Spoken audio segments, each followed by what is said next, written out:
The northern provinces whispered that Duke Cadric Thorn did not bleed red like other men.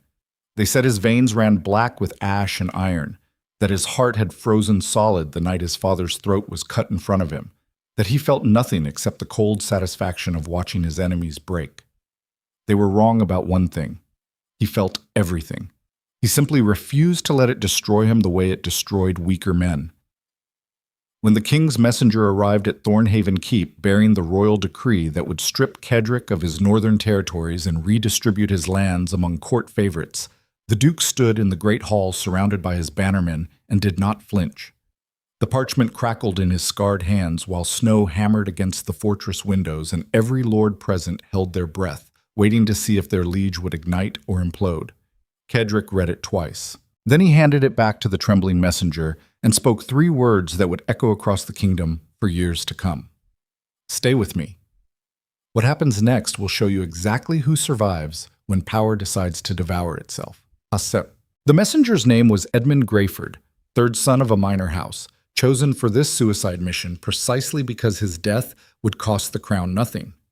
He stood in the center of the hall, wearing royal colors that looked obscene against the austere black stone of Thornhaven, his hands shaking so badly the wax seal rattled against the parchment. Cedric descended the dais steps slowly, his boots echoing like hammer strikes against marble. He stood 6 feet 4 inches of controlled violence wrapped in dark leather and wool, his face marked by a scar that ran from his left temple to his jaw. The wound had been a parting gift from the assassins who murdered his father. Cedric had been 17. He killed all 4 of them before the blood stopped pooling on the floor. That was 11 years ago. Now he was 28, unmarried, and considered the most dangerous man in the northern kingdoms. He stopped 2 feet from Edmund Greyford and studied him with eyes the color of winter storms. "You rode 3 weeks through bandit country to deliver that," Cedric said quietly. "The route from the capital is not kind to men wearing the king's colors." Edmund's voice cracked. "Your Grace, I am simply the messenger. I have no part in—" "I know what you are," Cedric interrupted. His tone never rose. That made it worse. "You are a sacrifice. The king sent you here expecting me to kill you so he could justify whatever he plans to do next. A dead messenger makes excellent propaganda." The hall had gone absolutely silent. "Are you going to kill me, Your Grace?" Cedric tilted his head slightly, considering the question with the same detached focus he might give to a battle map. "No," he said finally. "You're going to ride back to the capital and deliver my response. You will tell His Majesty that I decline his generous offer to dismantle everything my family built over 4 generations. You will tell him that Thornhaven does not kneel to distant kings who mistake cruelty for strategy."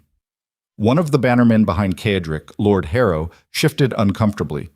"Your Grace, speaking against a royal decree is—" "Treason," Cedric finished without turning around. "Yes, I am aware." He reached out and gripped Edmund's shoulder hard enough to make the younger man wince. "But here is what your king does not understand," Cedric continued, his voice dropping to something almost conversational. "Power is not given. It is taken and held through force of will. He believes his crown makes him untouchable. He believes distance and tradition protect him. He is wrong." Cedric released Edmund and stepped back. "Tell him I said that word for word. Tell him Duke Cedric Thorn does not recognize his authority over the northern provinces anymore. Tell him if he wants Thornhaven, he can come take it himself." The messenger looked like he might vomit. "Your Grace, they will call this rebellion. They will call it whatever helps them sleep at night," Cedric said. "Now get out of my hall before I change my mind about letting you leave." Edmund practically fled. The massive oak doors slammed shut behind him, and the sound reverberated through the hall like a death knell. Lord Harrow moved forward immediately, his weathered face tight with concern. "Cedric, you just declared war on the crown." "No," Cedric replied, turning to face his assembled lords. "I declared that we will not be victims." "There is a difference." Lord Corbin, younger and more aggressive than Harrow, grinned savagely. "About damn time! The capital has been bleeding us dry with taxes while giving us nothing but contempt in return. And now they want our land," added Lady Morell, the only woman among the bannermen and twice as ruthless as most of the men. They think we will simply surrender what we have built because some soft-handed aristocrats decided they deserve it. Ceadric watched his lords carefully. These were not sycophants or cowards. They were survivors who had chosen to follow him because he delivered results while other nobles delivered excuses. They did not love him. Love was for songs and fairy tales. They respected him because he had never once asked them to sacrifice something he was not willing to sacrifice himself. "The king will send armies," Ceadric said flatly. "He will blockade our trade routes. He will offer bribes to anyone willing to betray us. He will burn villages to make examples. This will not be a clean war fought by honorable men. It will be vicious." "Then we match his viciousness," Lord Corbin said immediately. "No," Ceadric corrected. "We exceed it. We make the cost of attacking Thornhaven so catastrophic that every noble in the kingdom questions whether the crown is worth following."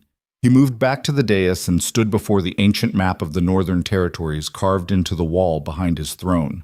"We have 3 advantages," he continued. "First, we know this terrain, every frozen pass, every hidden valley, every choke point that will swallow southern armies whole.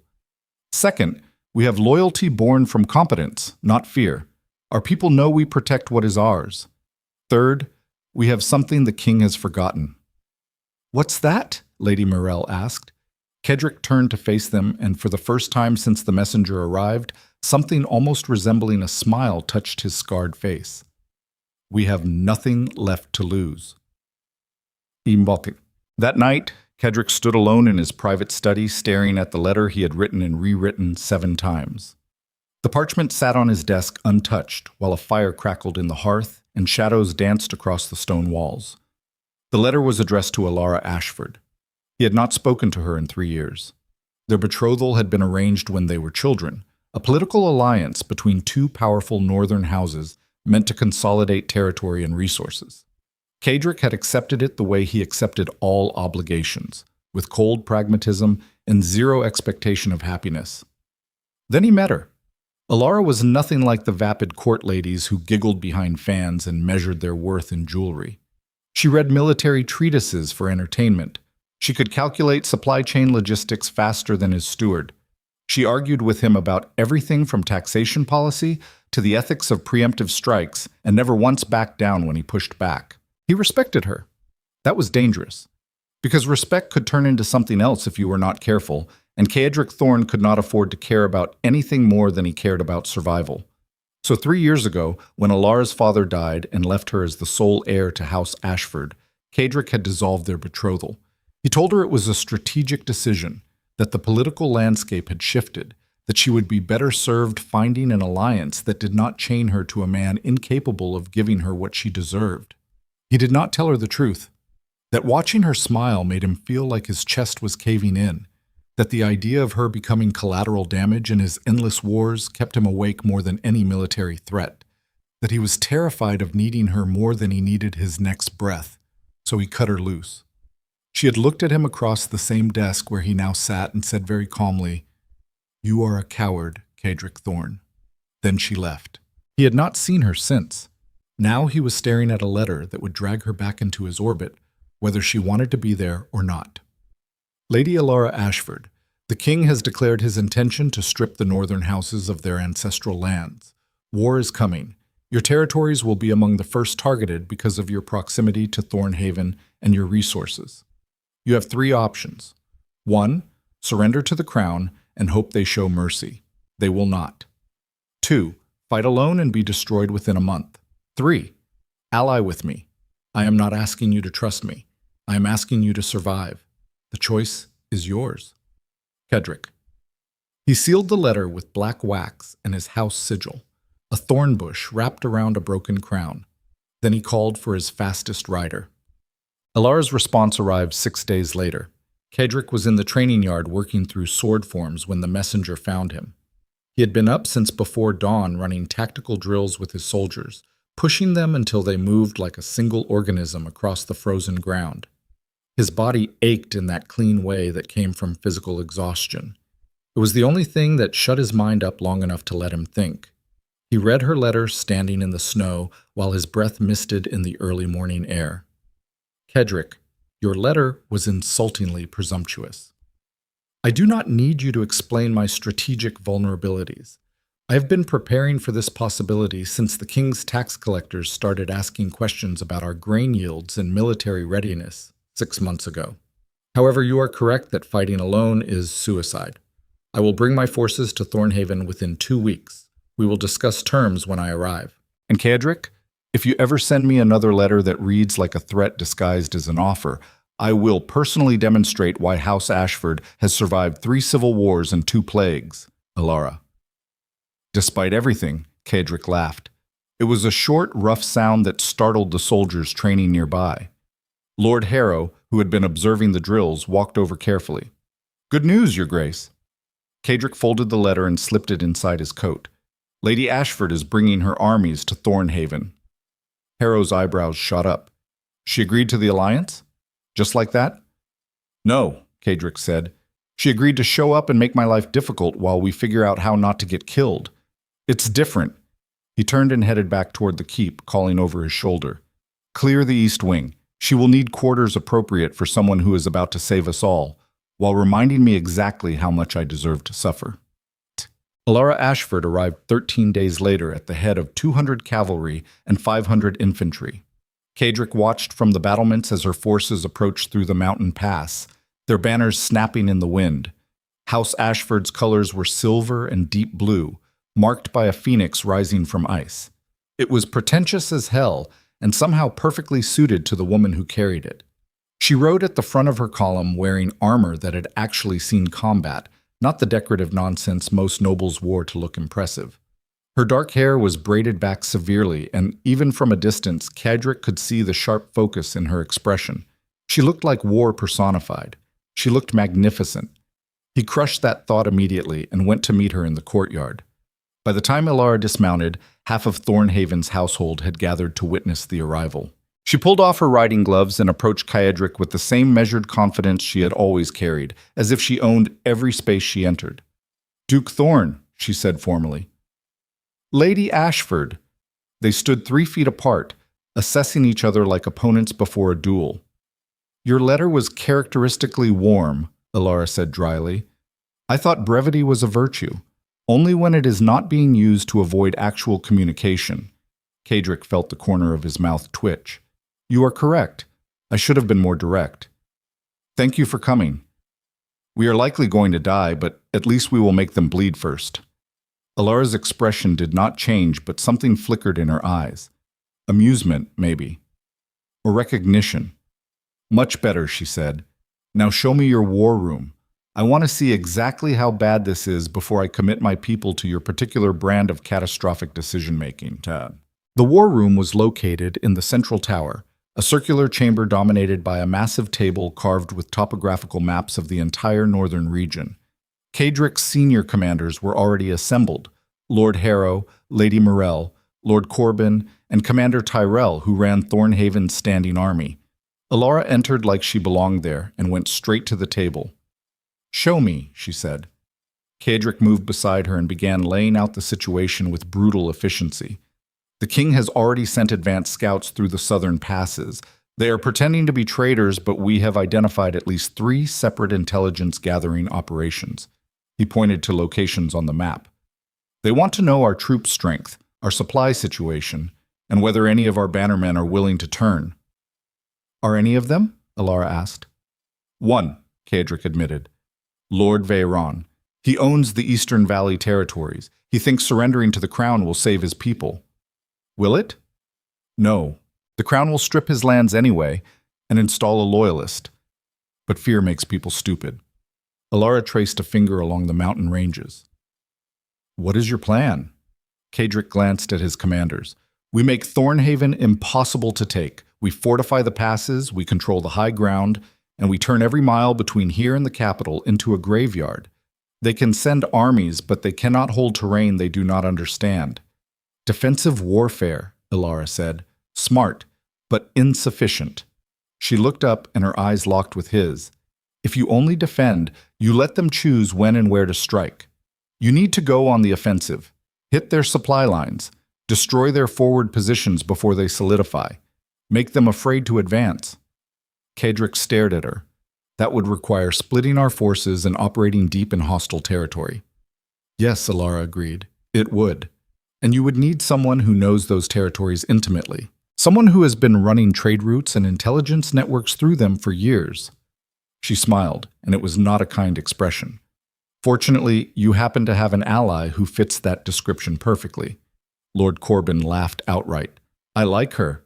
Lady Morell nodded approvingly. She's going to get us all killed, but I like her too. Kedrick did not look away from Alara. You are suggesting we become insurgents. I am suggesting we become what the Crown fears most, Alara corrected. An enemy they cannot predict or control. The room went quiet. Kedrick walked slowly around the table, his mind already racing through possibilities and consequences. Offensive operations meant higher risk. It meant casualties. It meant crossing lines that could not be uncrossed. It also meant they might actually win. He stopped across from Alara and placed both hands flat on the table. If we do this, there is no going back. We will be branded traitors. The Crown will put bounties on our heads. They will execute anyone who helps us. I know, Alara said calmly. Your people will suffer. They will suffer more if we lose. Kedrick studied her for a long moment. She met his gaze without flinching, without hesitation, without any of the doubt that should have been there. Why? He asked quietly. Why risk everything for this? Alara's expression softened just slightly. Because you were right about one thing in your letter, she said. The choice is survival. And I would rather survive fighting beside someone I trust to be competent than die kneeling before someone who sees me as expendable. She paused. Also because 3 years ago you pushed me away to protect me from exactly this kind of situation, and I am still furious about it. So I'm going to stay right here in the center of the catastrophe and make you watch me refuse to be protected. The words hit him like a physical blow. Every commander in the room suddenly found something else to look at. Kedrick felt something crack open inside his chest, something he had spent 3 years keeping sealed and buried. You're going to get yourself killed, he said roughly. Probably, Alara agreed, but I will be spectacular doing it. Chepa. They worked through the night. Alara's intelligence network was even more extensive than Kedrick had suspected. She had contacts in 7 major cities, 3 port towns, and at least 2 positions inside the royal palace itself. She knew shipping schedules, garrison rotations, and which commanders were considered expendable by the Crown. More importantly, she knew how to weaponize that information. By dawn, they had a plan. It was vicious. It was brilliant. It was possibly insane. Kedrick stood at the window watching the sun rise over the snow-covered mountains while Alara finalized logistics with Lady Morell. He felt exhausted and electrified at the same time, his mind sharp despite the lack of sleep. Alara appeared beside him carrying 2 cups of something that smelled like pine needles and regret. Drink this, she ordered. It will keep you functional for another 6 hours, and then you will crash spectacularly, but by then we should have finalized the initial strike teams. Kedrick accepted the cup. What is in this? Herbs, spite, a little bit of poison to keep things interesting. She was joking. Probably. He drank it anyway. They stood in silence for a moment, watching the light spread across the valley below. You know this is going to be worse than either of us imagine, Kedrick said quietly. I know. People we care about are going to die. I know. We might lose. Alara turned to look at him directly. Then we lose fighting. That is still better than surrendering who we are because someone else decided we are inconvenient. Kedrick wanted to tell her she was wrong, that survival mattered more than pride, that there was no honor in dying for a lost cause. But he would have been lying, because the truth was simpler and more terrible. He would rather burn the entire kingdom to ash than let anyone take what was his. And Alara Ashford, whether she admitted it or not, had always been his. The war had not even started yet, and he had already lost the only battle that mattered, the one against himself. 3 days later, Lord Veyron was found hanging from the walls of his own fortress. The message carved into his chest read, "Traitors receive mercy from no one." Kedrick stood in his study staring at the report while Alara watched him from across the room. "Did you order this?" she asked carefully. "No, but you are not surprised." Kedrick set the parchment down. Veyron was weak. He made his choice. Someone made sure he could not act on it. Someone, Ilara repeated. You mean one of your commanders. I mean, this is war, Kedrick said flatly. And in war, you do not get to be squeamish about what keeps you alive. Ilara moved closer. There is a difference between strategic ruthlessness and becoming the monster they already think you are. Kedrick turned to face her and his expression was carved from ice. I stopped caring about the difference a long time ago. The words hung between them like a blade. Ilara did not back down. Then why did you dissolve our betrothal? She demanded. If you truly do not care, if you really are just the cold bastard everyone thinks you are, why did you let me go? Kedrick's jaw tightened. Because you deserve better than this. Better than what? Being treated like an equal? Being trusted as an ally? Better than being destroyed because you were standing too close to me when everything collapsed. Ilara laughed, and it was not a happy sound. You arrogant ass! You think you get to decide what I can survive? You think protecting me from your consequences is somehow noble? She stepped forward until they were inches apart. I survived losing my entire family to plague when I was 16. I survived rebuilding House Ashford from nothing. I survived 3 assassination attempts and a court that treated me like a bargaining chip. I do not need you to protect me from you, Kedrick. I need you to stop lying about why you are really afraid. What the hell is that supposed to mean? It means you are terrified of needing someone, Ilara said quietly. You are terrified that if you let yourself care about anything more than survival, it will make you weak. So you push away everyone who gets close enough to matter. She held his gaze. But here is what you have not figured out yet. You already need me. You have needed me since the moment we met, and that scares you more than any army the king could send. Kedrick felt like she had reached inside his chest and torn something loose. You do not know what you are talking about. Yes, Ilara said, I do. The silence stretched between them like a chasm. Then someone pounded on the door. Your Grace, Commander Tyrell's voice came through urgent and sharp. Riders approaching from the south. Royal banners. Kedrick did not break eye contact with Ilara. How many? 50. Advance force. They are carrying a white flag. Kedrick finally turned away. Assemble the commanders. Full war council in 10 minutes. Ilara was already moving toward the door. This is not over, she said. I know, Kedrick replied. And he did. Because the king had just sent his opening move, and Kedrick Thorne was about to show them all exactly what happened when you tried to take something that belonged to him. The royal delegation waited in the frozen courtyard like a wound that refused to close. Kedrick watched them from the battlements, counting soldiers and calculating trajectories while his commanders assembled behind him. 50 men carrying the king's banner, a white flag snapping in the wind, an envoy dressed in crimson and gold who looked like he had never missed a meal in his entire privileged life. This was not a negotiation. This was theater designed to make Kedrick look unreasonable when he refused whatever insult they were about to deliver. Ilara appeared at his side, her armor still buckled from their earlier war council. She followed his gaze down to the courtyard, and her expression hardened. They brought witnesses, she observed quietly. See the scribes in the back? They are here to document your response so the king can use it as justification. Smart, Kedrick said. If I kill them, I am a monster. If I negotiate, I look weak. If I send them away, I am refusing the crown's mercy. He turned to face Commander Tyrell. Let them in. No weapons past the outer gate. Search every man, including the envoy. I want our archers positioned on every wall with clear sightlines. And if they protest the search, Tyrell asked, then they can deliver their message from the courtyard while freezing their asses off. Tyrell grinned and moved to relay the orders. Ilara touched Kedrick's arm briefly. Whatever they offer, it will be poison wrapped in silk. Do not let them make you react. I never react, Kedrick said. Yes, you do. You just do it with a sword instead of words. She was right, which made it worse. Kedrick descended into the great hall and took his position on the dais. His bannermen arranged themselves in a semicircle behind the throne. Lord Harrow on his right, Lady Morell on his left, Lord Corbin standing like a blade waiting to be drawn.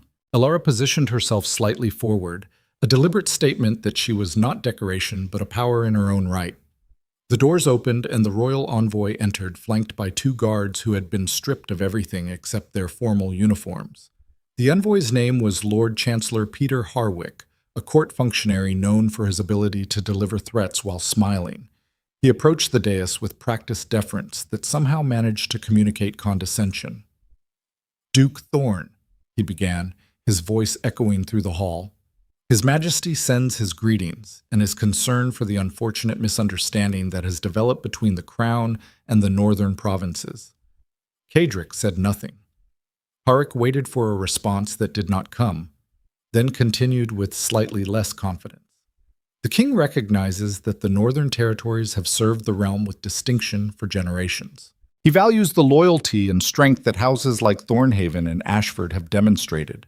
However, recent intelligence suggests that foreign powers may be seeking to exploit tensions within the kingdom to sow discord and weaken our united front."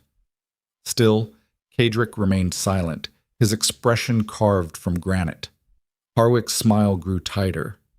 "Therefore, His Majesty proposes a compromise that will address both security concerns and maintain the traditional autonomy of the northern houses. The Crown will withdraw the decree redistributing northern lands in exchange for a renewed oath of fealty and a good faith payment demonstrating the North's commitment to the kingdom's defense." "How much?" Alara asked sharply. Harwick turned to her as if noticing her for the first time. "Lady Ashford, how pleasant to see you have joined Duke Thorn's household." The pause before household was deliberate and insulting. Alara's smile could have cut glass. "Answer the question, Chancellor. How much is the king demanding for the privilege of keeping what already belongs to us?" Harwick pulled a document from his coat. 2,000,000 gold sovereigns, payable within 3 months. The number landed like a physical blow. Lord Harrow inhaled sharply. "That is half the North's annual revenue." "It is a demonstration of loyalty," Harwick corrected smoothly. "Surely the Duke understands that security requires sacrifice." Kedrick finally spoke, his voice quiet and absolutely lethal. "Let me make sure I understand this correctly. The king threatened to steal our lands. We refused. So now he is offering to not steal our lands if we pay him an extortionate sum that will cripple our economy and leave us defenseless when he inevitably decides to take our territories anyway." "That is a reductive interpretation," Harwick began. "That is the only interpretation," Cadric interrupted. "This is not a compromise. This is extortion." Harwick's diplomatic mask slipped slightly. "His Majesty is offering you a way to avoid open rebellion." "I already avoided open rebellion," Cadric cut him off.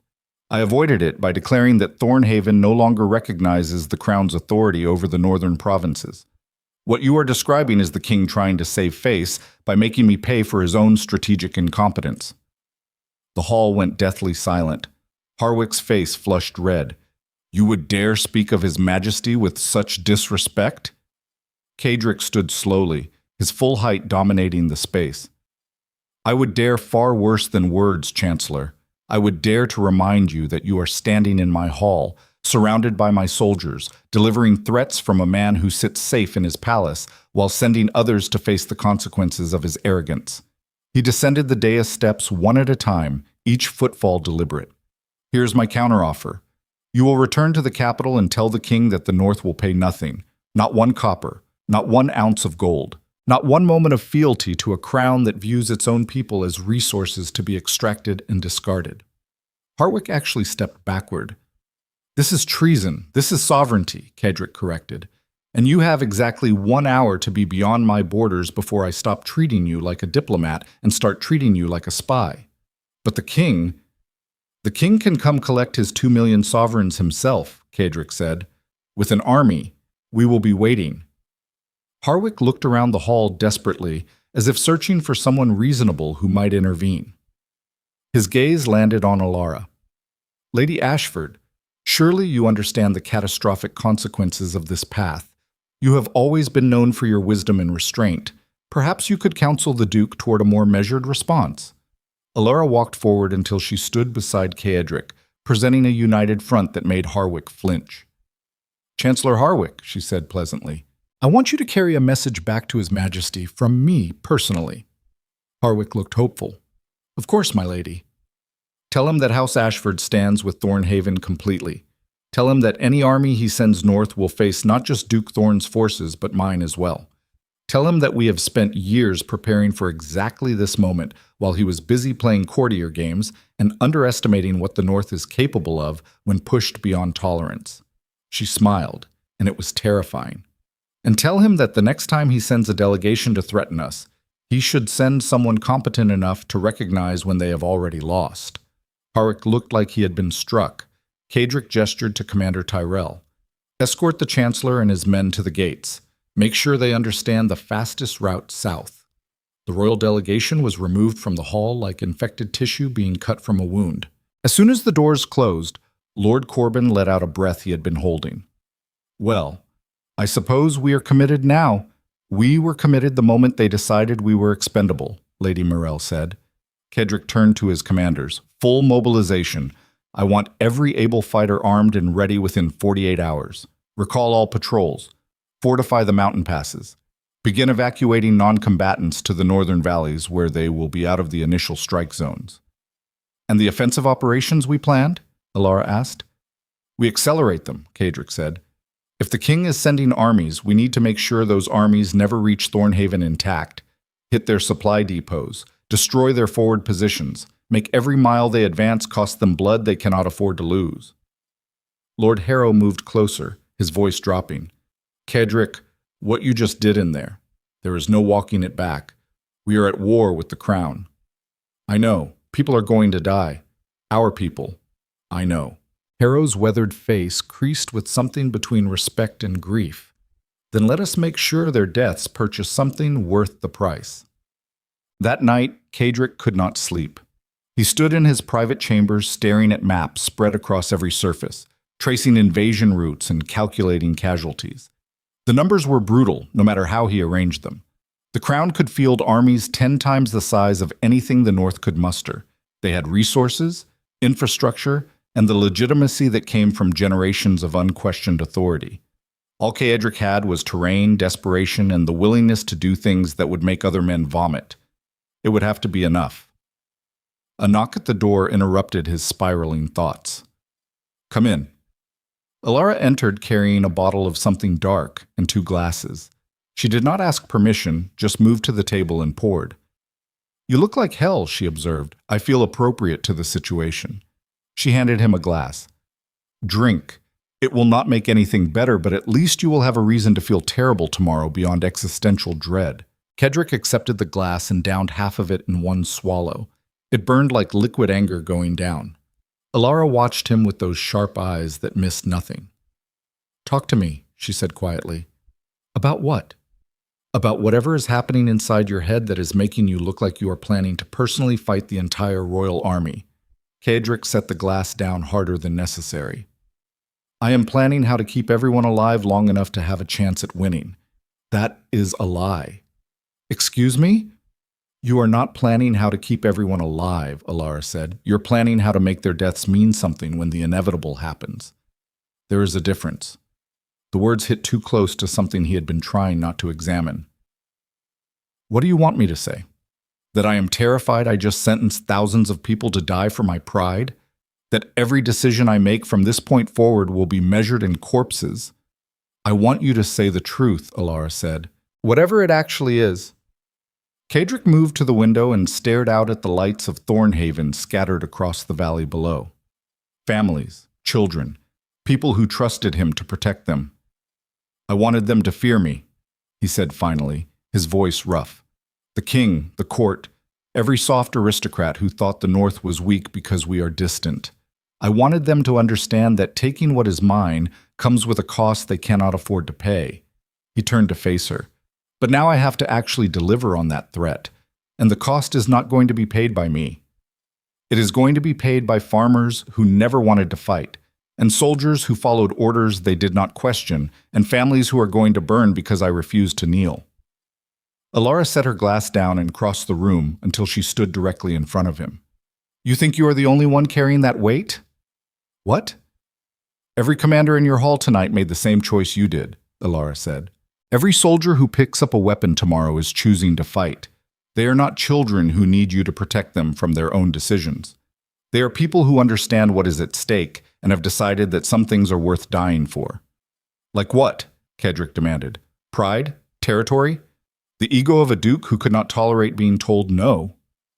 Like agency, Alara shot back. Like the right to control their own lives instead of being treated as property by distant rulers who see them as numbers on a tax ledger.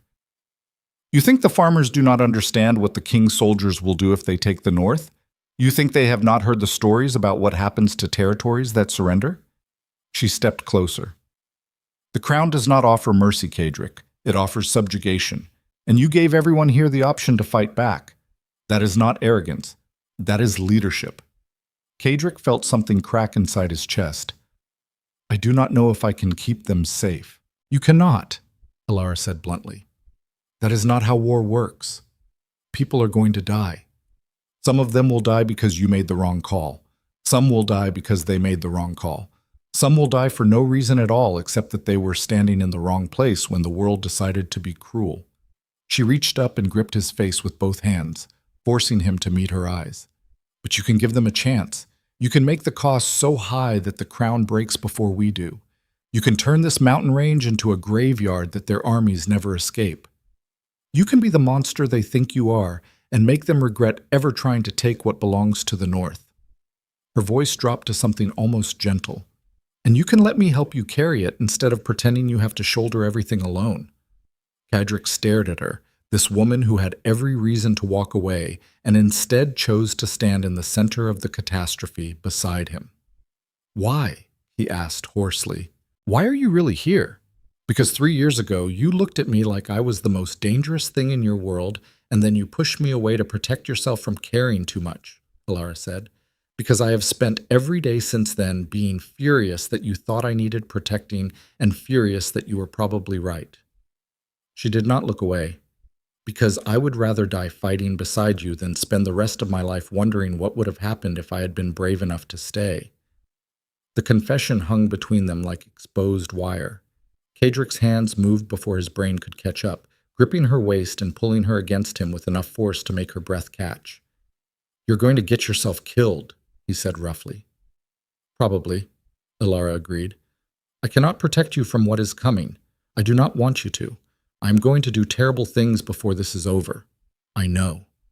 And you are still staying. It was not a question.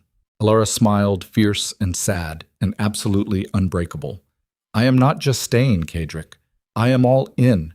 Every terrible decision, every impossible choice, every nightmare we are about to create together. You are stuck with me. Kadric kissed her before he could talk himself out of it. It was not gentle. It was 3 years of restraint collapsing all at once.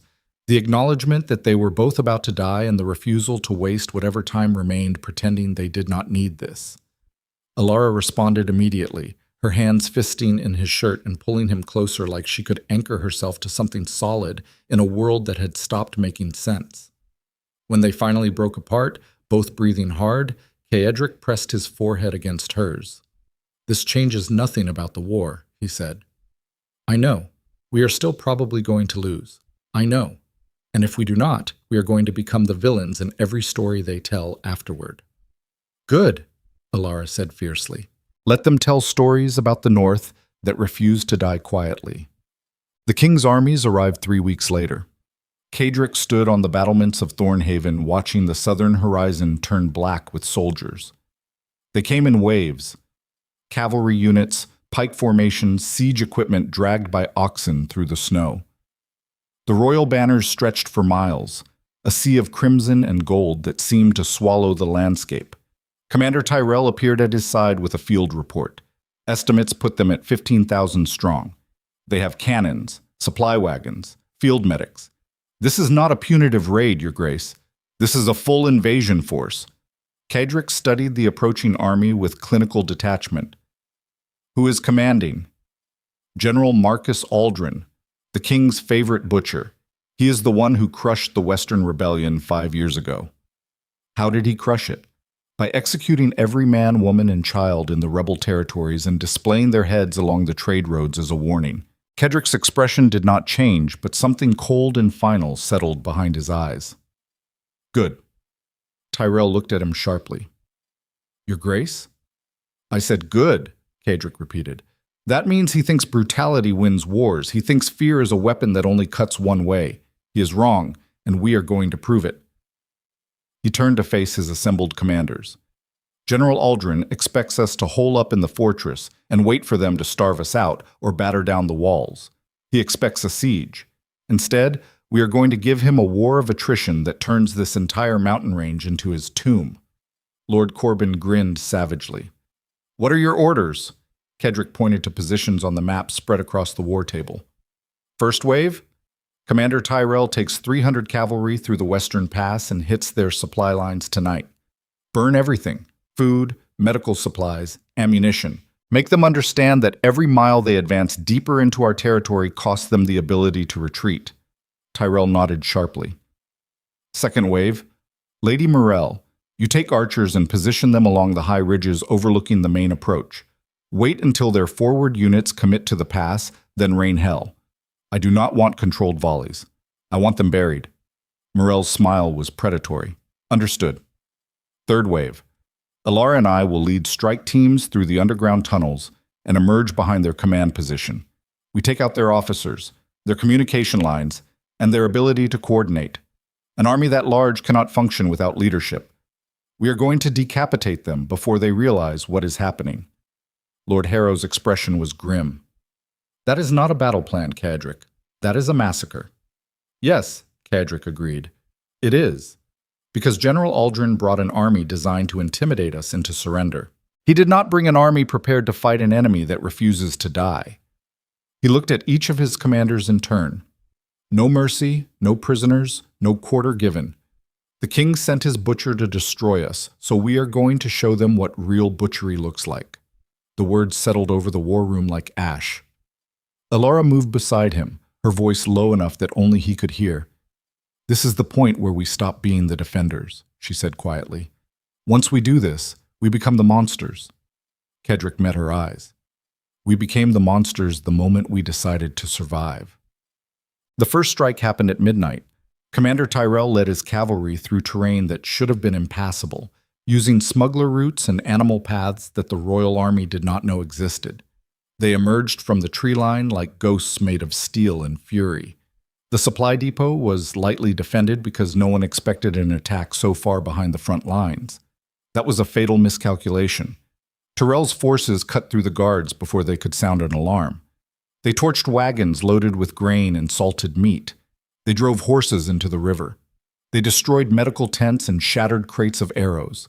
When the royal soldiers finally mounted a defense, Tyrell was already gone, melted back into the darkness like he had never been there at all. By dawn, General Aldrin's 15,000 soldiers had lost a quarter of their supplies and their sense of security. The second strike came at noon. Lady Morell waited until the Royal Army's forward units entered the narrow pass between two cliff faces. The passage was barely wide enough for 20 men to march abreast, which meant they were compressed into a column that stretched for nearly a mile. She gave the signal. 300 archers rose from concealed positions along the ridge and fired in coordinated waves. Arrows fell like iron rain. Men died screaming, crushed beneath falling bodies and trampled by horses driven mad with pain. The narrow pass became a killing floor with no room to maneuver and nowhere to hide. The Royal Army tried to retreat, but the pass was already clogged with their own dead and dying. They tried to advance, but Morell's archers just kept firing, methodical and merciless. By the time General Aldrin managed to pull his forces back, he had lost 800 men, and the pass was completely impassable. But the third strike was personal. Kedrick and Alara led 50 of their best soldiers through tunnels carved into the mountain centuries ago by miners long dead. The passages were tight and airless, lit only by torches that cast wild shadows against stone walls. They emerged 300 yards behind the Royal Army's command position just before sunset. General Aldrin's tent was marked by crimson banners and surrounded by elite guards who were supposed to be the best fighters the crown could field. They died first.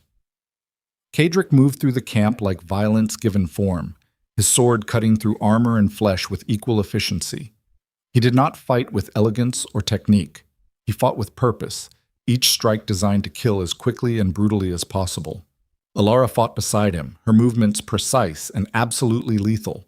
She was smaller than most of the soldiers she faced, but speed and intelligence mattered more than size when you knew exactly where to put a blade. They carved a path directly to the command tent. General Aldrin was inside, bent over battle maps and issuing orders to subordinates who would never relay them. He looked up as Kaedric entered, and his face went white. Duke Thorn. General. Kaedric crossed the space between them in 3 strides and drove his sword through the table, pinning the maps beneath the blade. You made a mistake, he said quietly. Aldrin tried to back away, but there was nowhere to go. His guards were dead. His army was in chaos. He was alone with the man he had been sent to destroy. The king will send another army, Aldrin said desperately. Killing me changes nothing. You are right, Kaedric agreed, but it sends a message. He pulled his sword free and leveled it at the general's throat. Tell me, General, when you crushed the Western Rebellion, did those people beg for mercy? Aldrin's jaw tightened. They were traitors. They were human beings protecting their homes, Kaedric corrected. Just like we are. And you slaughtered them to prove a point about the crown's authority. He stepped closer. Now I am going to return the favor. What followed was not a fight. It was an execution designed to be witnessed. Kaedric dragged General Aldrin outside the command tent and killed him in full view of the Royal Army's remaining officers. Slowly, methodically, making absolutely certain that everyone watching understood what happened to men who brought brutality to the north, expecting it would only flow one direction. When it was over, Kaedric stood covered in blood beneath the fading light and addressed the terrified soldiers surrounding him. Your general is dead. Your supplies are destroyed. Your escape route is blocked. You have 2 options. Surrender your weapons and leave our territory on foot, or stay and join him. He gestured to Aldrin's corpse. Choose quickly. My patience is not infinite. 3/4 of the remaining army chose surrender. The rest died over the next 2 days as Thornhaven's forces hunted them through the mountains like animals. 1 week later, Kaedric stood in the Great Hall receiving reports from all fronts. The king's invasion force had been completely annihilated. The few survivors who made it back to the capital told stories about the Northern Duke that sounded more like nightmare than reality, which was exactly what Kaedric wanted. Fear was a weapon that cut both ways, and he intended to make the crown bleed from it. Alara entered the hall looking exhausted but grimly satisfied. She had been coordinating with her intelligence network to track how the capital was responding to their catastrophic loss. The court is in chaos, she reported. Half the nobles are demanding immediate retaliation. The other half are quietly pulling their support because they do not want to be the next ones sent north to die. And the king? Silent. He has not made any public statements since news of Aldrin's death reached the palace. Kaedric absorbed this information without visible reaction. He is waiting to see if anyone will solve his problem for him. If another house offers to lead the next invasion, he can claim it was their initiative. If no one volunteers, he can negotiate without looking weak, because technically he never ordered the first attack. Classic political cowardice, Lord Corbin muttered. Classic survival instinct, Kaedric corrected. The king knows he made a mistake. Now he is trying to find a way out that does not destroy his credibility completely. So what do we do? Lord Harrow asked. We make it impossible for him to negotiate, Kaedric said. We prove that the North is not interested in returning to the status quo. We become something the crown cannot afford to ignore and cannot afford to fight. He turned to Alara. How many other northern houses are on the edge of rebellion? At least 6, she said. They have been watching to see if we survive. Now that we have, they are reconsidering their positions. Contact them, Kaedric ordered. Offer alliance. Not subordination, alliance. We are not building an empire. We are building a coalition strong enough that the crown has to recognize us as a sovereign power. That is sedition, Lady Morell observed. That is inevitability, Kaedric replied. The old kingdom is dying. We are just accelerating its collapse and making sure the North survives what comes after. He looked around at his assembled commanders, these people who had followed him into hell and somehow emerged on the other side. We crossed a line when we killed Aldrin. There is no going back to being loyal subjects. We can only go forward into whatever we are becoming. And what are we becoming? Alara asked quietly. Kaedric met her eyes and saw his own understanding reflected there. Free, he said. Or dead. There is no third option anymore. The words hung in the air like a prophecy. Outside, snow began to fall again, covering the blood-stained ground and making everything look clean and new. But beneath the snow, the bodies remained. And beneath the bodies, the future was being built from violence and necessity and the absolute refusal to kneel before anyone ever again. The North had declared its independence. Now came the hard part, actually surviving it. The Northern Coalition formed faster than Kadric had anticipated. Within 3 weeks of General Aldrin's death, 6 major houses had sent representatives to Thornhaven carrying proposals for alliance. They arrived separately, cautiously, each one testing the waters before committing fully. But they all carried the same underlying message. The Crown had overreached and the North was done. Pretending loyalty meant the same thing as submission.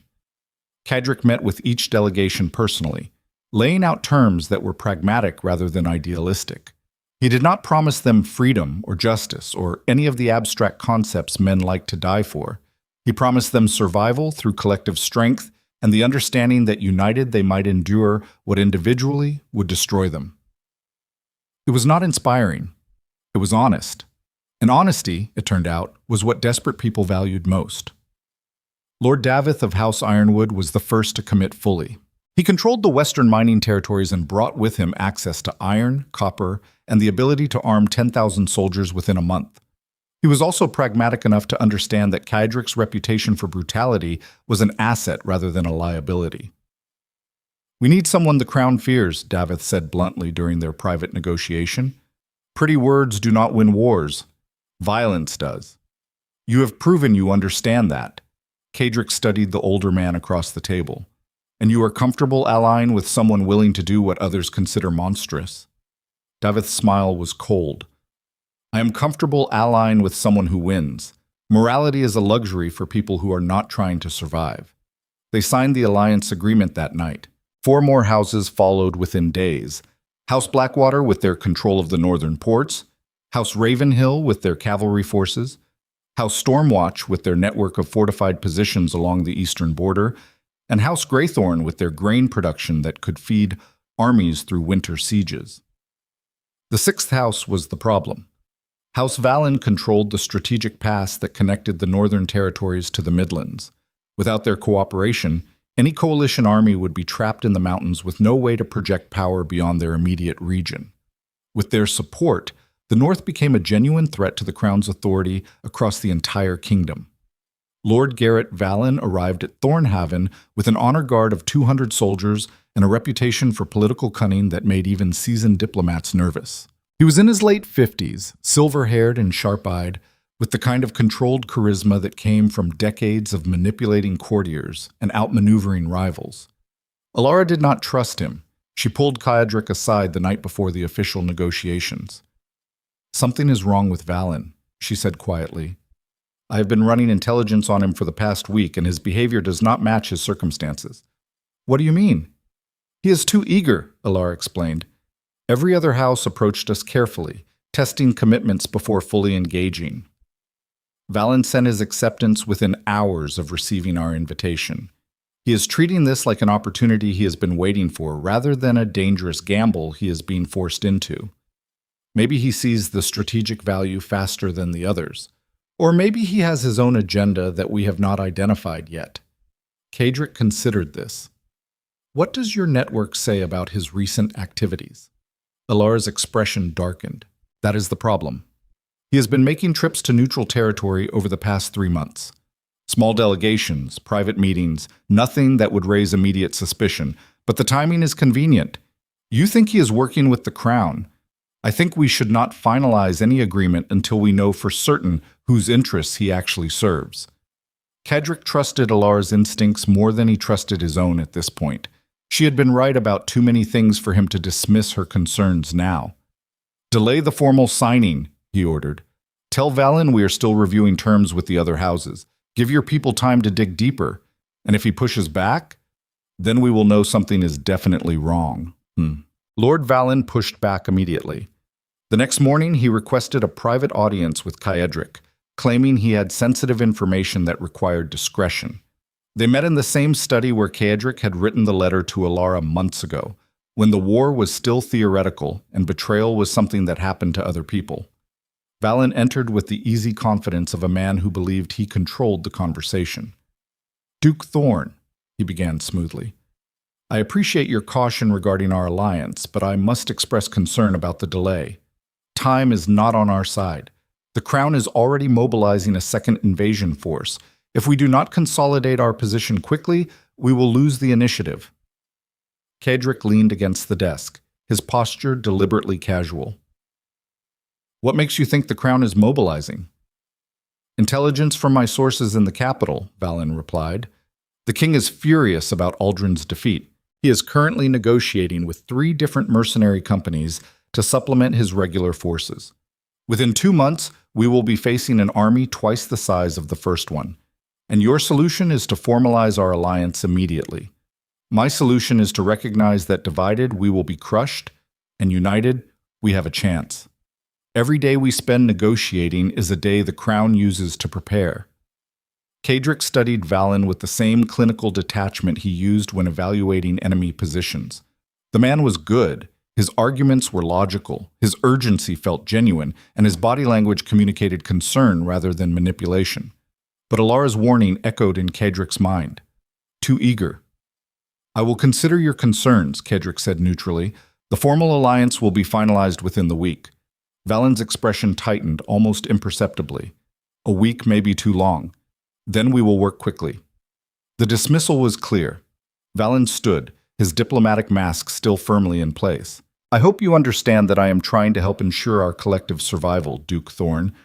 I understand you are trying to accelerate a timeline, Cedric replied. What I do not yet understand is why. The words landed like an accusation. Valen's smile never wavered, but something cold flickered behind his eyes. Because I have seen what the Crown does to rebels, he said quietly, and I would prefer not to experience it firsthand. He left before Cedric could respond. Alara's intelligence network delivered results 3 days later. She burst into the war room where Cedric was reviewing defensive positions with Commander Tyrell and Lady Morel. Her face was white with fury. We have a problem, she said without preamble. She threw a stack of documents onto the table. They were correspondence between Lord Valen and someone identified only as V, written in carefully coded language that Alara's people had spent 72 hours decrypting. Cedric read them in silence while his commanders waited. The content made his blood turn to ice. Valen was not working for the Crown. He was working with them. The entire alliance proposal had been a setup from the beginning. Valen had made a deal with the king months ago, long before Cedric had even issued his challenge to royal authority. The terms were straightforward. Valen would infiltrate the Northern Coalition, gain Cedric's trust, and then provide intelligence about troop movements, supply routes, and defensive positions. In exchange, the Crown would grant House Valen control over all northern territories once the rebellion was crushed. Valen had been planning to betray them before they even knew they needed allies. How long have you known? Cedric asked quietly. Confirmed it an hour ago, Alara said. But I have suspected for the past week. And the 200 soldiers he brought with him, positioned strategically throughout Thornhaven. If we move against Valen directly, they will activate and we will have a battle inside our own fortress. Commander Tyrell's hand dropped to his sword. Then we kill them all. Tonight. Before they can coordinate. No, Cedric said sharply. If we massacre Valen's forces without proof of betrayal, we look paranoid and unstable. Every other house in the coalition will pull their support immediately. So what do we do? Lady Morel demanded. Let him continue feeding information to the Crown? Cedric stood and moved to the window, his mind working through scenarios and countermoves with mechanical precision. We use him, he said finally. We know he is a traitor. He does not know we know. That gives us an advantage. What kind of advantage? Alara asked carefully. The kind where we feed him exactly the intelligence we want the Crown to receive, Cedric said. We make him think he is successfully manipulating us while we use him to misdirect the next invasion force into a trap they will never escape. He turned to face his commanders. Valen wants to accelerate the alliance timeline because he needs us committed before the Crown's second army arrives. He needs proof that the coalition is real so he can deliver actionable intelligence. We are going to give him that proof. and then we are going to use his betrayal to destroy everything the crown sends against us." "That is brilliant," Lord Corbin said slowly, "and completely insane. The best strategies usually are," Cadric replied. Alara moved closer, her voice dropping. "And what happens to Valen when this is over?" Cadric's expression went absolutely flat. "He dies. Publicly. In a way that makes every future traitor think twice before betraying the North." The formal alliance was signed 2 days later in Thornhaven's Great Hall. All 7 northern houses sent representatives. Documents were witnessed, oaths were exchanged, and banners representing the coalition were raised above the fortress. It was theater designed to look like legitimate political consolidation, and Lord Valen played his role perfectly. He stood beside Ceadric during the ceremony, smiling and confident, believing he had successfully infiltrated the Northern Rebellion. What he did not know was that every word spoken during the negotiations had been carefully crafted to mislead. The troop numbers were inflated. The defensive positions were fictional. The supply routes described did not actually exist. Ceadric was feeding Valen poison disguised as intelligence, and Valen was swallowing it eagerly.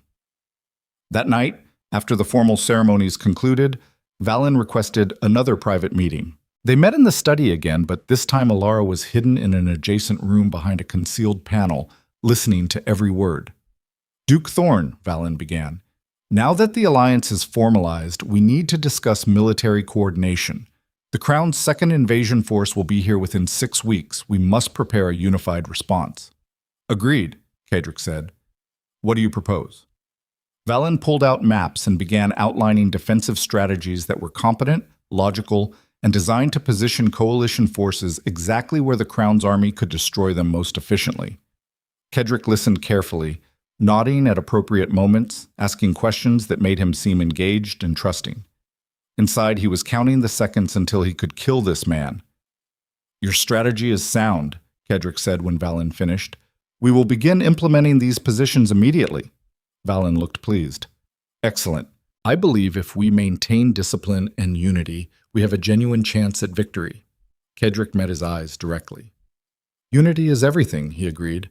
"Without it, we are just isolated targets waiting to be eliminated." "Precisely," Valen said. The irony was apparently lost on him. 3 weeks later, Ceadric's scouts reported movement from the south. The Crown's second invasion force was approaching. 25,000 soldiers, siege equipment, supply trains that stretched for miles. This was not a punitive expedition. This was an army designed to completely annihilate the northern territories and salt the earth where their fortresses once stood. Leading them was not a general, but the king's own son, Prince Adrian, a man known for his tactical brilliance and his complete lack of mercy. The Crown was done playing games. Lord Valen received the intelligence at the same time as everyone else and immediately called for an emergency war council. They assembled in the Great Hall, all 7 House representatives standing around the massive table while Ceadric outlined what they were facing. 25,000, Lord Davith said grimly. "We have maybe 12,000 between all our forces combined. The numbers are not in our favor." "Numbers never are," Ceadric replied. "But terrain is, and we know this land better than any southern army ever could." He pointed to positions on the map that matched the false intelligence he had been feeding Valen. "We draw them into the Central Valley, let them think they have us trapped. Then we collapse the passes behind them and turn their advantage into a death sentence." It was a reasonable strategy. It was also completely fake. The real plan involved letting the Crown's army penetrate deep into northern territory, while coalition forces used hidden routes to get behind them, exactly like Ceadric had done with General Aldrin. But this time, the scale would be massive. This time, they would not just kill the leadership. They would destroy the entire army, and Lord Valen would deliver the fake plan directly to Prince Adrian, ensuring the Crown's forces marched straight into the actual trap. Valen listened to the strategy presentation with barely concealed satisfaction. He thought he had just received the intelligence that would win the war for the Crown. He had actually received his own death warrant. 4 weeks later, everything went to hell. The Crown's army entered the northern territories exactly as predicted, following the routes that Valen had assured them were the coalition's planned defensive positions. Ceadric's forces implemented the real strategy flawlessly. They let the royal army advance deep into the mountains, then used concealed passes to circle behind them. Supply lines were cut. Retreat routes were blocked. The crown's 25,000 soldiers found themselves trapped in hostile territory with winter approaching and no way out. It should have been a perfect victory. Then Alara brought Kedrick intelligence that made his entire world collapse. They were in the command tent reviewing final preparations for the assault when she entered looking like she had seen a ghost. "Kedrick, we have a catastrophic problem. What happened?" Valen was not working alone. The words hit like a physical blow. Alara spread new documents across the table, her hands shaking with barely controlled rage. "I just received confirmation from my source inside the capital. Valen has been running a secondary network within the coalition itself. He has been recruiting sympathizers from the other northern houses. People who believe surrendering to the crown is preferable to continued war." "How many?" "At least 40 officers across all 7 coalition armies, including 3 of your senior commanders." Kedrick felt the ground shift beneath him. "Who?" Alara's voice cracked. "Lord Harrow, Commander Tyrell, Lady Morell." The names landed like hammer strikes. These were not peripheral allies. These were people Kedrick had fought beside for years, people he had trusted with his life, people who had stood with him when declaring independence from the crown, and they had been planning to betray him the entire time. "You are certain?" Kedrick asked, his voice barely above a whisper. Alara handed him a letter written in Harrow's handwriting. It outlined a plan to arrest Kedrick during the upcoming battle and deliver him to Prince Adrian in exchange for clemency. The coalition would be dissolved, the northern houses would accept crown authority, and Kedrick Thorne would be executed publicly to demonstrate what happened to rebels. The letter was dated 2 weeks ago, which meant his most trusted people had been planning his death while standing beside him in war councils, while strategizing with him, while pretending loyalty they had already sold. Kedrick read the letter 3 times, each pass making the betrayal sink deeper. "Where are they now?" he asked finally. "Harrow and Morell are with the eastern flank preparing for tomorrow's assault. Tyrell is here at the main camp coordinating supply distribution. And Valen? Still pretending to be a loyal coalition member. He does not know we have discovered his network yet." Kedrick set the letter down carefully, his hands absolutely steady despite the rage burning through every nerve in his body. "How long have you known?" 6 hours, Alara said. "I needed to verify the intelligence before bringing it to you." She moved closer, her eyes searching his face.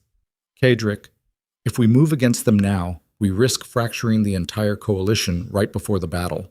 Half our forces might mutiny if they think you are executing commanders without clear justification." "Then we will give them clear justification," Kedrick said coldly. "How?" "By forcing the traitors to reveal themselves in a way no one can deny." He stood and called for his remaining loyal officers. Within an hour, a new plan was in motion. Kedrick called an emergency war council the next morning, summoning every senior commander from all coalition forces. They assembled in the Great Hall believing they were discussing final battle preparations. Instead, Kedrick had the doors barred from the outside. Lord Harrow noticed immediately. His hand dropped to his sword. "Duke Thorne, what is the meaning of this?" Kedrick stood before the assembled commanders flanked by Alara and the handful of officers he knew with certainty were still loyal. "The meaning," he said quietly, "is that we have a traitor problem." The room went deathly silent. Kedrick walked slowly along the table, his boots echoing against stone. 4 weeks ago, I began feeding false intelligence to Lord Valen, knowing he would deliver it to the crown. That strategy has worked perfectly. The royal army is exactly where we need them to be for complete annihilation. He stopped walking and turned to face the assembled commanders. What I did not anticipate was that Valen had recruited a network of sympathizers within our own ranks. Officers who believed surrendering to the crown was preferable to continued resistance. Several commanders shifted uncomfortably. "I received proof of this conspiracy yesterday," Kedrick continued. "Detailed correspondence outlining plans to arrest me during tomorrow's battle and deliver me to Prince Adrian in exchange for clemency." The temperature in the room dropped 10 degrees. Lord Harrow's face went carefully blank. "That is a serious accusation, Your Grace. Do you have evidence?" Kedrick gestured to Alara. She stepped forward and began reading from the documents. Names, dates, direct quotes from correspondence between conspirators. The evidence was overwhelming and irrefutable. When she finished, the silence was absolute. Kedrick looked directly at Lord Harrow. "Do you deny writing this letter?" Harrow held his gaze for a long moment. Then his expression shifted into something cold and calculating.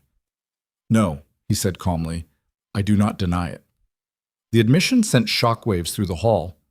"Because everything in that letter is true," Harrow continued, his voice gaining strength. "This war is suicide. We cannot win against the full might of the crown. The only thing your pride is accomplishing is getting thousands of people killed for nothing. You betrayed everything we built," Kedrick said, his voice deadly quiet. "I tried to save what could still be saved," Harrow shot back. "You have become so obsessed with refusing to kneel that you cannot see you are leading everyone to slaughter." Commander Tyrell stepped forward, his hand on his sword. "Lord Harrow speaks truth. We followed you into rebellion because we believed you had a plan beyond endless bloodshed, but all you have given us is more war and more death." Lady Morell moved to stand beside them. "I have watched you become the monster the crown always claimed you were, Kedrick. You execute prisoners. You burn supply depots with civilians inside. You have turned this war into something unrecognizable from the defensive struggle we signed up for." The accusations came like knife wounds. Kedrick listened to people he had trusted, people he had fought beside, people he had considered family, explain in detail why betraying him was the morally correct choice. And the worst part was that some of their arguments were not entirely wrong. He had become more brutal. He had made decisions that kept him awake at night. He had crossed lines that could never be uncrossed. But he had done it all to survive, to keep the North free, to protect the people who depended on him. And they had repaid that sacrifice by planning to sell him to his enemies. "How many others?" Kedrick asked quietly. "What? How many other officers are part of this conspiracy?" Harrow's jaw tightened. "Enough that if you try to execute us, you will trigger a civil war inside the coalition that will destroy us faster than the crown ever could." It was a threat and a truth simultaneously. Kedrick looked around the hall at faces he had known for years. Some looked defiant, some looked guilty, some looked terrified. They were all waiting to see what he would do. This was the moment that would define everything. If he executed the traitors, he proved their point about becoming a monster and risked fracturing the coalition. If he pardoned them, he looked weak and invited further betrayal. There was no good choice, only terrible options and the necessity of choosing one. Kedrick met Alara's eyes across the hall. She gave the smallest nod.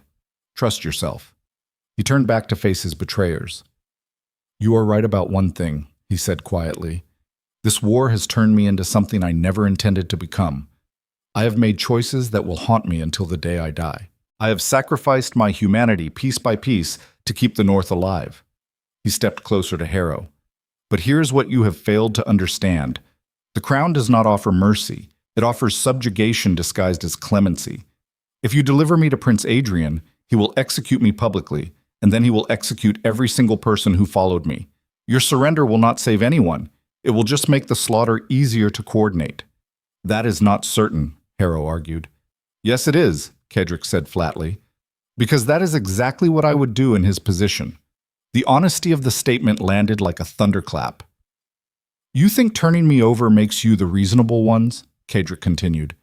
"You think it proves you value peace over violence, but all it proves is that you are willing to sacrifice someone else to save yourselves. That is not morality. That is cowardice." He looked at each conspirator in turn. "So here's what is going to happen. You have two choices. 1. You commit fully to this fight. You put aside your moral reservations and you help me destroy the crown's army tomorrow because that is the only path that gives any of us a chance at survival." "And option 2? Lady Morell asked. "Option 2 is you walk out that door right now. You take your forces and you leave Northern Territory. You surrender to the crown and you see firsthand whether their mercy is worth the price of your betrayal." The offer hung in the air like a blade. Harrow stared at him. "You would let us go?" "I would give you the choice I never had," Kedrick said. "Stay and fight, or leave and pray you're wrong about who the real monster is." For a long moment, nobody moved. Then Lord Harrow turned and walked toward the door. Commander Tyrell followed. Lady Morel hesitated. Her expression conflicted, but ultimately she joined them. 14 other officers chose to leave. The rest stayed. Kedrick watched his former allies walk out of his life and felt something fundamental break inside his chest. When the doors closed behind them, Alara moved to his side. "You just lost a quarter of your military leadership," she said quietly. "I know. The battle tomorrow is going to be exponentially harder." "I know." She gripped his hand tightly. "Then we better make sure we win." Chatan. The assault began at dawn. What remained of the coalition forces attacked the trapped royal army with coordinated precision. Without the traitors to sabotage their movements, the northern fighters operated with devastating efficiency. But Harrow had been right about one thing. They were outnumbered, and numbers mattered. The battle turned into a grinding nightmare of steel and blood that lasted for 8 hours. Men died screaming in the snow. Cavalry charges broke against pike formations. Archers ran out of arrows and resorted to hand-to-hand combat. Kedrick fought in the center of it all, his sword moving with mechanical efficiency born from pure necessity. He stopped thinking. He stopped feeling. He just moved from one enemy to the next, killing anything that stood between him and survival.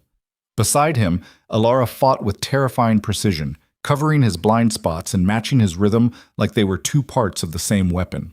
They carved through the royal army together, leaving corpses in their wake. But it was not enough. Prince Adrian's forces were too disciplined, too well supplied, too numerous. For every soldier the coalition killed, 2 more appeared. By midday, Kedrick realized they were going to lose. Not catastrophically, not immediately, but inevitably. The math was inescapable. He pulled Alara behind an overturned siege wagon, both of them covered in blood and breathing hard.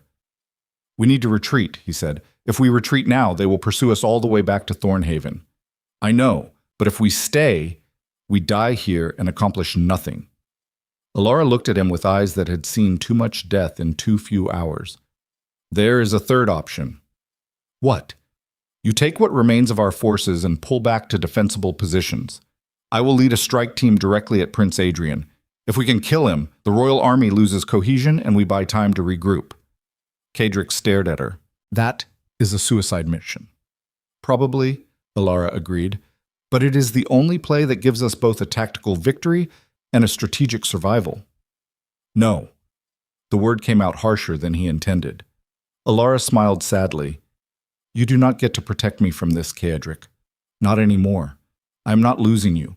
You already lost half your commanders to betrayal. You cannot afford to lose this battle too. Let me do this." Kedrick grabbed her shoulders, his grip desperate. "I would rather lose the war than lose you."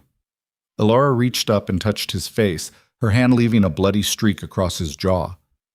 "That is the difference between us," she said gently.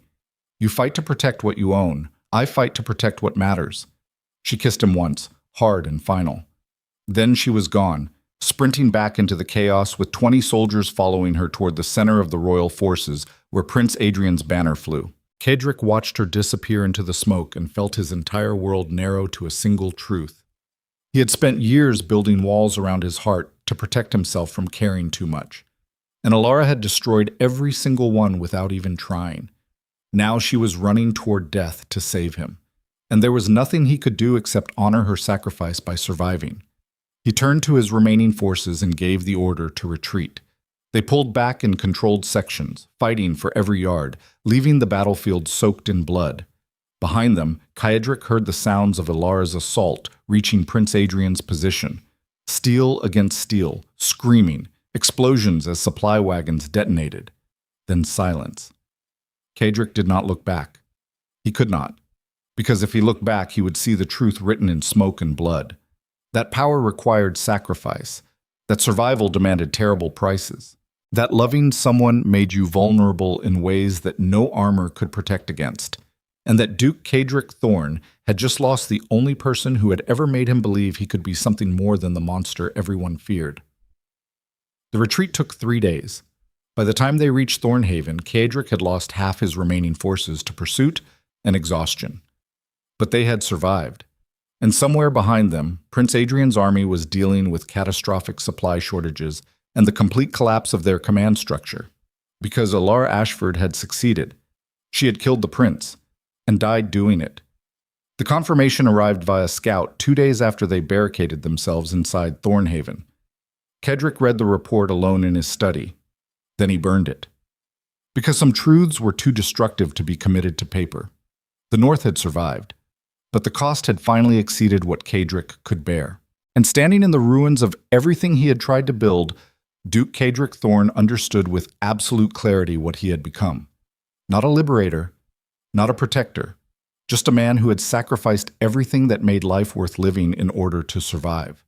The question now was whether survival alone was enough, or whether he had finally crossed the line where victory became indistinguishable from defeat. Kedrick did not sleep for 5 days after receiving confirmation of Alara's death. He stood in the war room staring at maps that no longer made sense, listening to reports from commanders whose names he could barely remember, making decisions that felt like moving pieces on a board in a game he had already lost. The Northern Coalition was fracturing. 3 houses had withdrawn their forces entirely after the catastrophic battle that killed Prince Adrian. They cited unacceptable casualties and the impossibility of victory against an enemy that could field unlimited reinforcements. Lord Davith held his position, but his letters grew increasingly pessimistic. House Blackwater was negotiating secret terms with the Crown.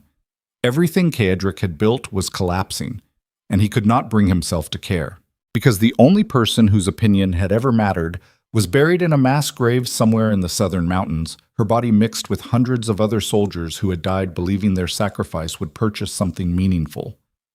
Lord Corbin found him on the 6th day, standing alone on the battlements, watching snow fall across the valley. "Your Grace, we need decisions on the eastern fortifications. The Crown's advance scouts were spotted 12 miles from our outer perimeter." Kedrick did not turn around. "Reinforce the choke points, standard defensive protocol. That will only buy us 3 days at most." "Then it buys us 3 days." Corbin moved closer, his voice dropping. "Kedrick, you need to engage with this. The men are looking to you for leadership, and all they are seeing is a ghost." "What would you have me do?" Kedrick asked quietly. "Pretend that we have not already lost? Deliver inspiring speeches about victory when we both know the math is impossible?" "I would have you fight," Corbin said bluntly. "The way you fought when this started, with focus and ruthlessness and the absolute conviction that surrender is not an option." Kedrick finally turned to face him. That version of me died with her. The admission hung in the frozen air between them. Corbin's expression softened slightly. "I know what she meant to you, but she did not sacrifice herself so you could give up. She bought us time. The question is what we do with it." Kedrick wanted to tell him that time without purpose was just prolonged suffering, that surviving without Alara felt like existing in a world drained of color, that every breath he took was a reminder of the price she had paid to keep him alive. But Lord Corbin was right about one thing. Giving up would make her death meaningless. And Kedrick Thorne could endure a lot of things, but dishonoring Alara's sacrifice was not one of them. He straightened, feeling pieces of himself slot back into alignment through sheer force of will. "Assemble the remaining commanders," he said. "Full war council in 1 hour. We are done reacting to what the Crown does. It is time we reminded them what happens when you corner something that has nothing left to lose." The war room filled with the handful of officers who had remained loyal through betrayal and catastrophic loss. Lord Corbin. What remained of Lady Morell's former command structure under Captain Voss. Representatives from the 3 coalition houses still committed to resistance. And standing in the corner like a silent accusation was Garrett Vallon, the original traitor, who had been kept alive specifically because Kedrick was not done using him yet. Vallon's hands were chained and his face was bruised from interrogation, but his eyes still held that calculating intelligence that had made him dangerous. Kedrick entered the room and every conversation stopped. He looked different, thinner, harder, like something had been burned away, leaving only the essential core. "The Crown thinks we are finished," he began without preamble. "They think the death of Prince Adrian was our final desperate move, and now we are just waiting to be crushed. They are wrong." He moved to the map table and began marking positions with brutal efficiency. "We have approximately 8,000 soldiers left across all loyal houses. The Crown is bringing 30,000. They will reach Thornhaven's outer defenses within a week. Standard military doctrine says we should fortify the castle and prepare for a siege that will last months until we starve or surrender. Captain Voss leaned forward. What is non-standard doctrine? We do not wait for them to come to us, Kadric said. We take every fighter we have, we abandon Thornhaven entirely, and we hit the Crown's army while they are still spread across 3 valleys trying to coordinate their advance. The room erupted. That is suicide, someone shouted. We cannot abandon our primary fortress, another argued. If we lose our defensive position, we have nothing to fall back on. Kedrick let them vent for 30 seconds, then slammed his fist on the table hard enough to rattle the war pieces. The silence was immediate. Listen to me very carefully, he said, his voice cutting through the room like a blade. Thornhaven is already lost. The Crown has enough forces to surround this fortress and starve us out within 2 months. Our supplies cannot sustain a siege of that duration, so we can sit here and die slowly, or we can take the fight to them and die making them bleed for every inch of northern ground. He looked at each officer in turn. Here is what people who have never truly lost everything do not understand.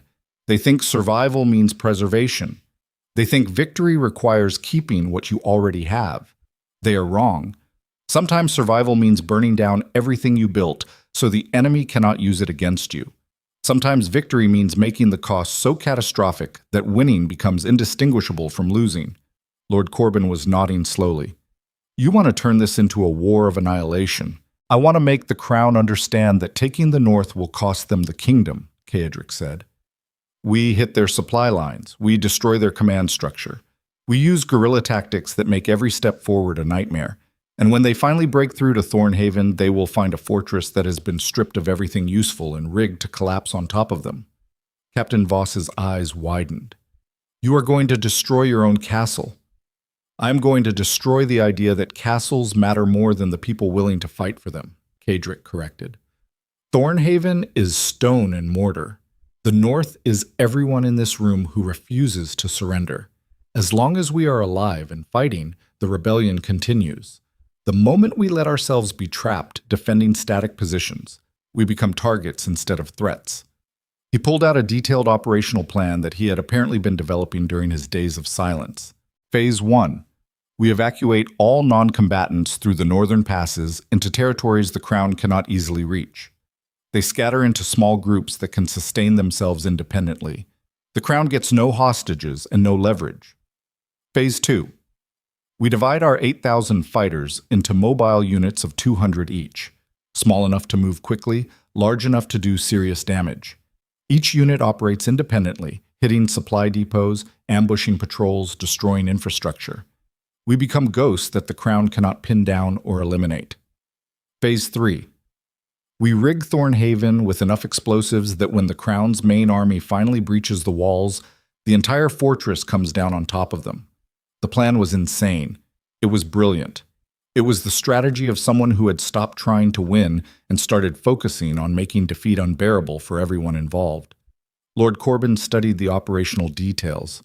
This could actually work, not in the sense of achieving total victory, but in the sense of making continued occupation impossible.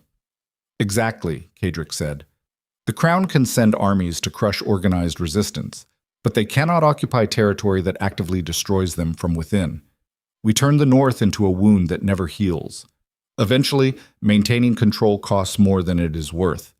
And if they decide the cost is acceptable, Captain Voss asked, then we make the cost higher, Ceadric said flatly. We keep escalating until something breaks. Them or us. There is no middle ground anymore.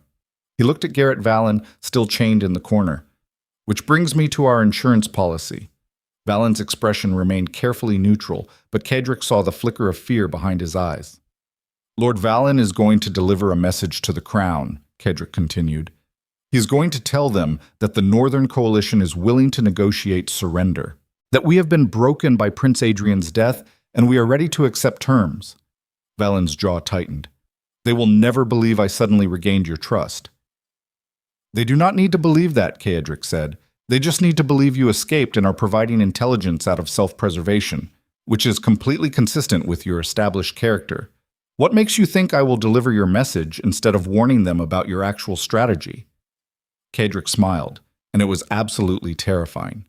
Because your daughter is currently being held in protective custody in a location you will never find. If you betray us again, she dies. If you successfully deliver the false intelligence and the crown commits their forces to the trap, she goes free with enough gold to live comfortably for the rest of her life. The color drained from Valen's face. You would murder a child to... She is 16 and perfectly safe as long as you cooperate, Kadric interrupted. This is not a threat against her life. This is a guarantee of consequences for your choices. You wanted to play power games with people's lives. Welcome to the endgame. Valen looked like he wanted to lunge across the table, but he was chained and surrounded and completely out of options. You have become exactly what they said you were, he spat. A monster without conscience. No, Kadric said quietly. I have become what was necessary to survive you. The difference matters. He gestured to the guards. Take him to the diplomatic envoy. Make sure he looks like he escaped rather than being released. And Valen? If your daughter gets harmed because you chose betrayal over cooperation, I will make sure you live long enough to understand exactly what that cost. Valen was dragged from the room, still cursing. When the door closed, Captain Voss let out a long breath. That was brutal even by your standards, Your Grace. Kadric did not disagree. Brutal keeps us alive. Everything else is luxury we cannot afford. The evacuation of Thornhaven took 4 days. Thousands of civilians moved through hidden mountain passes carrying everything they could salvage. Children, elderly, anyone who could not fight. They scattered into the deep wilderness where the Crown's armies would never find them, fragmenting into groups small enough to sustain themselves through hunting and the supply caches that Kadric's people had been establishing for months. It was not a permanent solution, but it kept them alive and free, which was more than surrender would have offered. Kadric supervised the evacuation personally, standing at checkpoints and making sure every group had adequate supplies and clear directions. He memorized faces, learned names, made promises he was not certain he could keep. An old woman stopped him as she passed through the final checkpoint. Will we ever see Thornhaven again? She asked. Kadric wanted to lie, to offer comfort or false hope, but he had stopped dealing in comforting lies. I do not know, he said honestly, but wherever you end up, it will be free. That is worth more than stone walls. The woman studied his face for a long moment, then reached up and touched his cheek with one weathered hand. Your mother would be proud of what you have become, she said softly. Then she was gone, disappearing into the mountain trails. Kadric stood alone in the empty courtyard, feeling the weight of her words settle like stones in his chest. His mother had died when he was 12. Fever took her over 3 days while his father paced helplessly, and Kadric watched the strongest person he had ever known become fragile and mortal. Her last words to him had been simple. Protect what matters. He had spent 16 years trying to figure out what that meant. Land, power, legacy, victory. All the wrong answers. Because what mattered was not the fortress or the title or the territory. It was the old woman who had just walked away carrying nothing but a pack and her dignity. It was every person who had trusted him enough to fight beside him. It was Alara, who had given everything so others could survive. Protecting what mattered meant becoming the kind of person who could make impossible choices and live with the consequences. Even when those consequences included losing yourself piece by piece until the person who remained was barely recognizable. Lord Corbin found him still standing in the empty courtyard an hour later. The last evacuation group cleared the northern pass, he reported. Everyone is out. It is just us and 8,000 soldiers preparing to become extremely irritating to the Crown. Good, Kadric said. He turned to look at Thornhaven one last time. The fortress where he had been born, where his father had ruled, where he had learned that power came with costs most people could not imagine. Soon it would be rubble, but the North would endure. Burn it, he ordered. Corbin blinked. Your Grace, torch everything we are not taking with us. Food stores, tapestries, furniture, anything that could provide comfort or resources to occupation forces. I want Thornhaven reduced to bare stone before we leave. Kadric, this is your ancestral home. It is also just a building, Kadric said, and buildings do not matter when the people inside them are dead or enslaved. He started walking toward the gates. Burn it all. Let the Crown inherit ashes. The Crown's army reached the outer valleys 3 days later. They came, banners flying and drums beating, 30,000 soldiers marching in disciplined formation. At the center of the column rode King Aldrich himself, old and bitter and determined to personally oversee the destruction of the Northern Rebellion. His scouts reported that Thornhaven appeared abandoned. The king did not believe it was a trap because Garrett Vallon had delivered intelligence confirming that the Northern Coalition had fractured, and Duke Thorn was prepared to negotiate surrender from a position of weakness. It was exactly what the king wanted to hear, which made him blind to what was actually happening. Cedric watched the royal armies advance from a concealed position 3 miles away. Beside him crouched 50 soldiers, the first of 40 mobile strike teams spread across the entire operational theater. Each team had specific targets. Each team operated independently.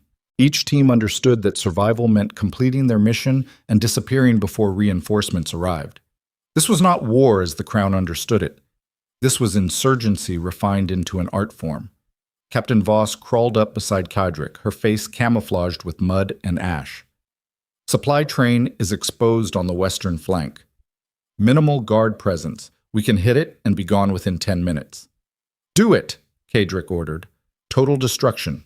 No survivors who can report our numbers or direction. Voss grinned savagely and signaled her team. They moved like predators through terrain they had trained in for months. Silent, efficient, absolutely lethal. The supply train never had a chance. Wagons exploded, horses scattered, guards died with arrows in their throats before they could scream. By the time the Royal Army's main force realized they were under attack, Voss and her team had already melted back into the forest. It was the first of 37 strikes that would hit the Crown's forces over the next week. Each one small, each one brutal, each one designed to create paranoia and bleed resources without offering a target substantial enough to justify full military response. The Crown's soldiers stopped sleeping. They stopped trusting their perimeters. They started seeing threats in every shadow, and their morale crumbled like sand in a storm. King Aldrich reached Thornhaven 9 days after entering Northern Territory. He had lost 2,000 soldiers to ambushes and accidents and desertions. His supply situation was catastrophic. His commanders were reporting discipline problems and the beginning of panic among troops who believed they were being hunted by ghosts. But he had reached the rebel fortress, and he was going to make an example that would echo across the kingdom for generations. The king's forces surrounded Thornhaven and began siege preparations. Engineers examined the walls, artillery crews positioned their cannons, infantry units prepared for the final assault. Inside the fortress, there was nothing but silence. No defenders appeared on the battlements. No arrows flew from murder holes. No resistance materialized. King Aldrich grew suspicious. He sent scouts to investigate. They returned reporting that Thornhaven appeared completely abandoned. Empty halls, stripped chambers. No sign of recent occupation. The king did not understand. Where were the rebels? Where was Duke Thorn? Where was the desperate last stand he had been promised? His advisors urged caution, but political pressure demanded results. The king gave the order to breach the walls. 3,000 soldiers advanced toward the main gate, carrying battering rams and siege ladders. They reached the walls unopposed. They began breaking through defenses that offered no resistance. And deep beneath the fortress, in chambers that had been filled with enough explosive material to level a city block, a series of carefully engineered fuses reached their final destination. Cedric stood on a ridge 2 miles away watching Thornhaven through a distance glass. Beside him stood every commander who had remained loyal through the entire catastrophic campaign. Lord Corbin, Captain Voss, representatives from the surviving coalition houses. And in the front, holding a spyglass of her own, was a woman Cedric had believed was dead. Alara Ashford, alive, scarred, absolutely furious that he had spent 2 weeks thinking she was gone. She had survived Prince Adrian's assassination through a combination of luck, skill, and the intervention of loyalists who smuggled her out of the battle and kept her hidden while she recovered from injuries that should have killed her. She had arrived at the northern rallying point 3 days ago and immediately punched Cedric hard enough to split his lip. Then she kissed him. Then she punched him again for good measure. "You do not get to mourn me while I am still breathing," she had said. Now they stood side by side watching the consequences of weeks of brutal strategy converge on a single point. The crowned soldiers breached Thornhaven's inner defenses. They poured through the gates. They spread across the courtyard. They claimed the fortress. Cadric gave the signal. A single flare arced into the sky, and Thornhaven exploded. The detonation was massive enough to be heard 15 miles away. Stone and fire erupted skyward in a column that seemed to touch the clouds. The blast wave flattened everything within a quarter-mile radius. 3,000 royal soldiers died instantly, crushed beneath collapsing architecture or incinerated by the inferno that consumed what remained. King Aldric's command position, located just outside the blast radius, was thrown into absolute chaos. Cadric lowered the distance glass and turned to his assembled strike teams. Now we hit them while they are broken. Every unit, every target, no mercy. 40 teams moved simultaneously. They struck supply depots, command tents, artillery positions, medical facilities. They killed officers and scattered soldiers and destroyed anything that could be used to sustain an army. The Crown's forces tried to mount a defense, but they were traumatized and leaderless and completely unprepared for coordinated attacks coming from every direction. It was not a battle. It was a massacre. And at the center of the carnage, Caedric Thorn carved through royal guards with mechanical efficiency, his sword moving in patterns perfected through years of survival. He was not fighting for territory anymore. He was not fighting for power. He was fighting because the alternative was kneeling before people who viewed human lives as acceptable losses in their quest for control. Alara fought beside him, matching his rhythm perfectly. Two people who had lost everything except each other, refusing to let that be taken as well. They reached King Aldric's command tent together. The old king stood surrounded by his remaining elite guards, his face white with shock and rage. "Duke Thorn," he said hoarsely, "you have destroyed your own fortress. You have butchered thousands. You have become the monster we always knew you were." Cadric stopped 10 feet away, breathing hard, covered in blood and ash. "You made me this," he said quietly. "Every brutal choice, every impossible decision, every piece of my humanity I sacrificed. You created this when you decided the North was yours to control instead of ours to govern." "We offered you peace," the king argued desperately.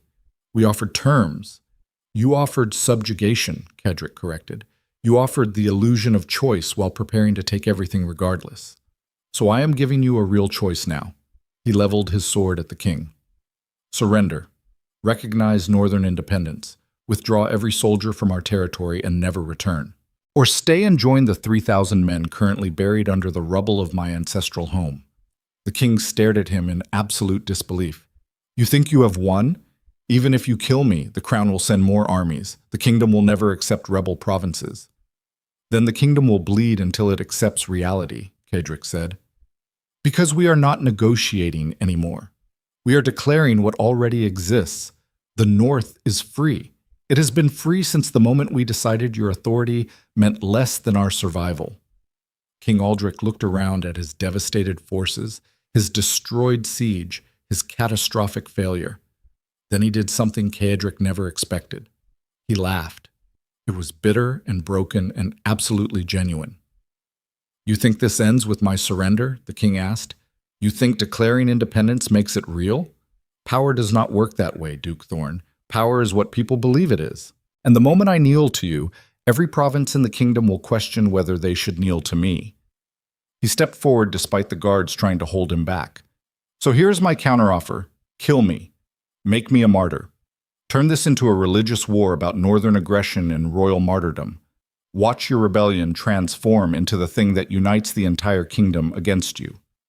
The words landed like poison, because the king was not wrong. Killing him would not end the war. It would expand it into something far worse. Cadric met Alara's eyes.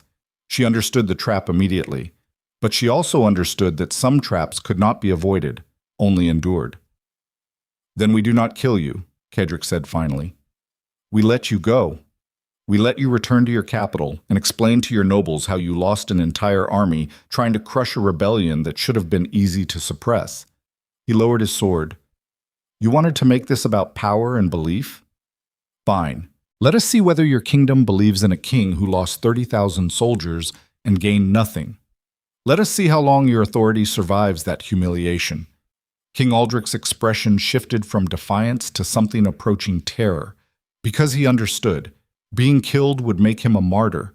Being defeated and allowed to leave made him a failure, and failure destroyed legitimacy faster than any sword. "You're letting me go," the king said slowly, as if testing the concept. "I am giving you the choice you tried to give me," Cedric replied. "Live with the consequences of your decisions. Explain to your people why the North is no longer yours to command. Watch your nobles question whether following you is worth the cost." He stepped aside, clearing a path. "Go home, Your Majesty. Tell them what happened here. And if you ever send another army north, I will make sure there are no survivors to carry back the story." For a long moment, King Aldrich stood frozen. Then he turned and walked away, his remaining guards scrambling to follow. Cedric watched him disappear into the smoke and ash. Beside him, Alara let out a breath she had been holding. "That was either brilliant or catastrophically stupid," she said. "Probably both," Cedric agreed. He looked around at the burning remains of the battlefield, at the soldiers who had followed him into hell, at the woman who had died and come back just to keep fighting beside him. This was not victory in any traditional sense, but it was survival. And sometimes survival was the only victory that mattered. Lord Corbin approached, his armor dented and bloody. "Orders, Your Grace?" Cedric took one last look at where Thornhaven had stood for 4 generations. Then he turned his back on the ruins and faced north, toward the mountains where his people waited. "We go home," he said, "not to a fortress, to wherever our people are. We rebuild, not what was, what needs to be. And if the crown comes back, then we teach them the lesson again," Cedric said, "as many times as it takes." He reached for Alara's hand and she gripped it tightly. Together they walked away from the battlefield, from the destroyed fortress, from everything they had been, toward whatever came next. Behind them, Thornhaven burned. Ahead of them, the future waited. And Duke Cedric Thorn, who had lost everything except the will to survive, finally understood what his mother had meant all those years ago. Protecting what mattered did not mean preserving what existed. It meant having the courage to destroy everything you built if that was the price of keeping the people you loved free. The war was not over. It was just beginning. But for the first time since this all started, Cedric believed they might actually survive it, and that fragile, terrifying hope was worth more than any fortress ever built. The Northern Territories rebuilt themselves slowly, like flesh growing over old wounds, not healing, just covering the damage enough to function. Cedric stood on a ridge overlooking what used to be Thornhaven and tried to remember what victory was supposed to feel like. Below him stretched rubble and scorched earth, the remains of 4 generations of his family's legacy reduced to broken stone and ash. The wind carried the smell of destruction even 3 weeks after the explosion, a constant reminder of the price he had chosen to pay. Alara found him there at dawn, carrying 2 cups of something that might generously be called coffee. She handed him one without speaking, understanding that some mornings required silence more than conversation. They stood together watching the sun rise over the ruins. "You come here every day," Alara said finally. "What are you looking for?" Cedric took a sip of the bitter liquid. "I do not know. Maybe proof that it was worth it. Maybe evidence that I made the right choice. Maybe just confirmation that it actually happened, and was not some fever dream I am still trapped inside." "And what do you find?" "Just rocks," he said quietly.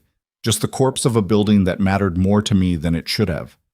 "Buildings are easy to love," Alara observed. "They do not judge you. They do not ask for things you cannot give. They just stand there being solid and permanent until someone decides they are not permanent after all." Cedric glanced at her. "That is surprisingly philosophical for this early in the morning." "I have had a lot of time to think about what we are building versus what we destroyed. The philosophy comes whether you want it or not." She moved closer until their shoulders touched. "The question is not whether destroying Thornhaven was worth it," she continued. "The question is what we build with the freedom that destruction purchased. Because right now we are living in the space between catastrophe and creation, and that space only lasts so long before you have to choose which direction to move." Cedric knew she was right. The Northern Coalition had survived King Aldrich's invasion, but survival was not the same as victory. They had lost thousands of fighters. 3 coalition houses had withdrawn completely, citing unsustainable casualties, and no clear path forward. The remaining territories were fractured, exhausted, and questioning whether independence was worth the cost when the crown could simply send another army next spring. Leadership required more than just refusing to surrender. It required giving people something to believe in beyond spite and stubbornness. Kadric was struggling to find that something when he could barely believe in his own choices. "Come with me," Elara said. "There is something you need to see." She led him through the forest to a clearing 2 miles north of Thornhaven's ruins, where refugees had begun establishing a temporary settlement. Kadric had authorized the location weeks ago, but had not visited, too focused on military coordination and defensive preparations to pay attention to what civilians were building. What he found took his breath away. The settlement was not temporary. It was permanent. Families had constructed sturdy cabins using timber from the surrounding forest. Someone had established a communal kitchen and food storage. There were workshops for blacksmiths and carpenters, a schoolhouse where children were already learning to read, gardens being prepared for spring planting. The entire clearing hummed with purposeful activity, people moving with the focused energy of those building something they intended to keep. At the center of the settlement stood a structure that was part meeting hall and part memorial. The walls were covered with names carved into wood, hundreds of them, each one representing someone who had died fighting for northern independence. Kadric walked through the settlement in silence, watching people who had lost everything start over with nothing but determination and each other. An old man repairing a wagon wheel looked up and nodded at him. "Your Grace, good to see you among the living." A woman carrying an infant stopped to let the child grab at Kadric's coat. She smiled tiredly. "My daughter will grow up free because of what you did. That matters more than any castle." A group of teenagers training with wooden swords paused their sparring to offer respectful salutes before returning to their practice with fierce concentration. These were not people waiting for rescue or permission. They were people who had decided that survival meant building what they needed rather than mourning what they had lost. Elara stopped beside the memorial wall and gestured to the names. "They started this 3 days after we arrived," she said quietly. "No one ordered it. No one organized it. People just began carving names because they needed to remember who paid for this freedom." Kadric read the names slowly. Soldiers he had commanded, civilians caught in crossfire, children who had died during evacuations. Every single one a story cut short by the simple mathematics of war. Near the bottom, someone had carved Elara Ashford with careful precision. She traced the letters with her fingers. "They thought I was dead," she said. "I let them believe it for a while because I needed time to recover, and I did not want to disrupt whatever mourning process was helping people cope. But when I finally revealed myself, you know what they did?" "What?" "They left my name on the wall. Because the version of me that went into that battle did die. The person who came back is different, harder, changed by what I saw and what I did." They understood that even survival requires death of a kind. She looked at Kadric directly. "You keep going to Thornhaven's ruins looking for evidence that destroying it was justified. But the evidence is not there. It is here. And these people who are building lives instead of defending fortresses. And the children who will grow up knowing that freedom is not something granted by distant rulers, but something claimed by people willing to fight for it." Kadric felt something crack open inside his chest. Because she was right.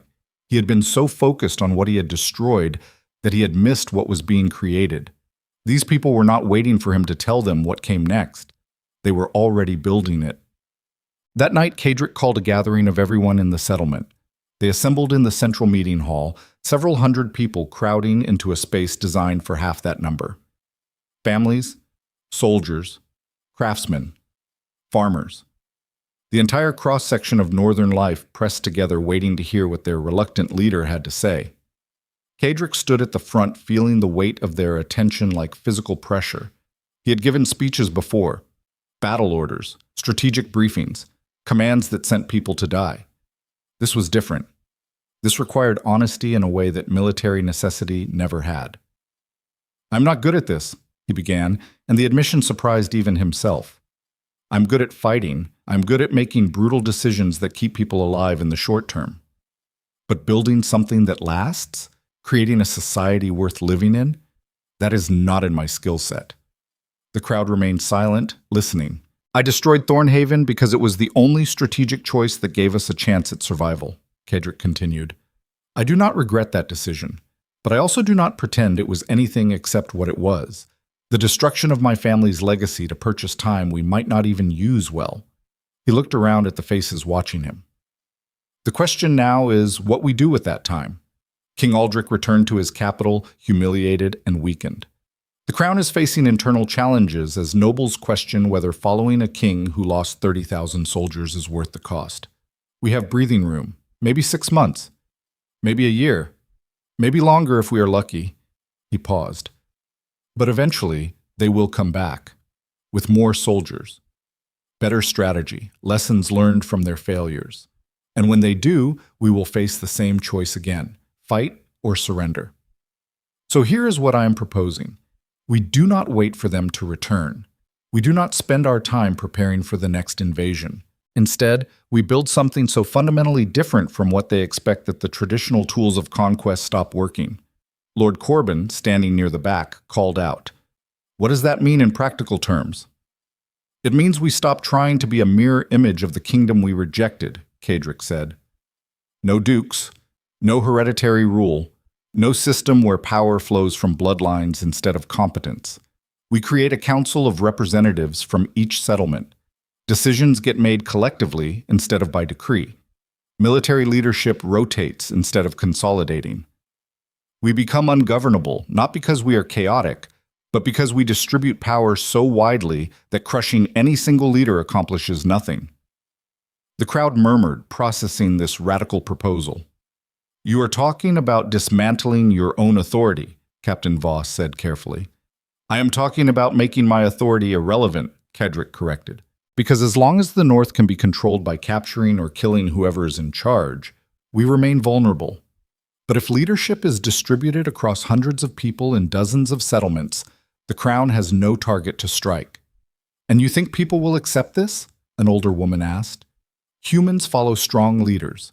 That is how we are built." "Humans follow whoever keeps them alive," Cedric replied. "Strong leaders are just the most obvious option, not the only one. We have a chance to prove that collective decision-making can be more resilient than individual authority. It is an experiment. It might fail, but it is worth trying because the alternative is rebuilding the same power structures that made us vulnerable in the first place." Alara stepped forward to stand beside him. "What Duke Thorn is proposing is that we become something genuinely new," she said. "Not a rebel province waiting to be reabsorbed, not a breakaway territory hoping for recognition, but a completely different model of governance that makes the old kingdom irrelevant by comparison." She looked at Cedric with something approaching pride. "It is ambitious. It is dangerous. It requires trusting each other more than we trust any single leader. But if we can make it work, we become an example that other territories will want to follow. And that changes everything." The crowd absorbed this in thoughtful silence. Then the old woman who had questioned the proposal stood up. "I watched my husband die defending the Eastern Pass," she said clearly. "He died believing his sacrifice would protect our children. If we are asking people to keep dying for this cause, we better be building something worth that price." She looked directly at Cedric. "You want to dismantle your own power? Fine. Prove it. Step down as Duke. Become a citizen like the rest of us. Let the council be elected instead of appointed. Show us you mean what you say." The challenge hung in the air like a thrown gauntlet. Cedric felt every eye in the hall lock onto him. This was the moment that would define everything. He could refuse and maintain his authority, proving that his words were just performance. Or he could accept and genuinely surrender the power he had spent years consolidating. The choice should have been impossible. But Cedric realized it was not a choice at all, because power had never been what he actually wanted. He wanted his people safe. He wanted the North free. He wanted to stop being the person who had to make decisions that destroyed him from the inside. And if surrendering authority accomplished those goals better than keeping it, then the answer was obvious. "I accept your terms," Cedric said clearly. "Effective immediately, I am no longer Duke of Thornhaven. That title died with the fortress. I will serve on whatever council this community elects, but I will not lead it. My authority comes from your consent, not my bloodline.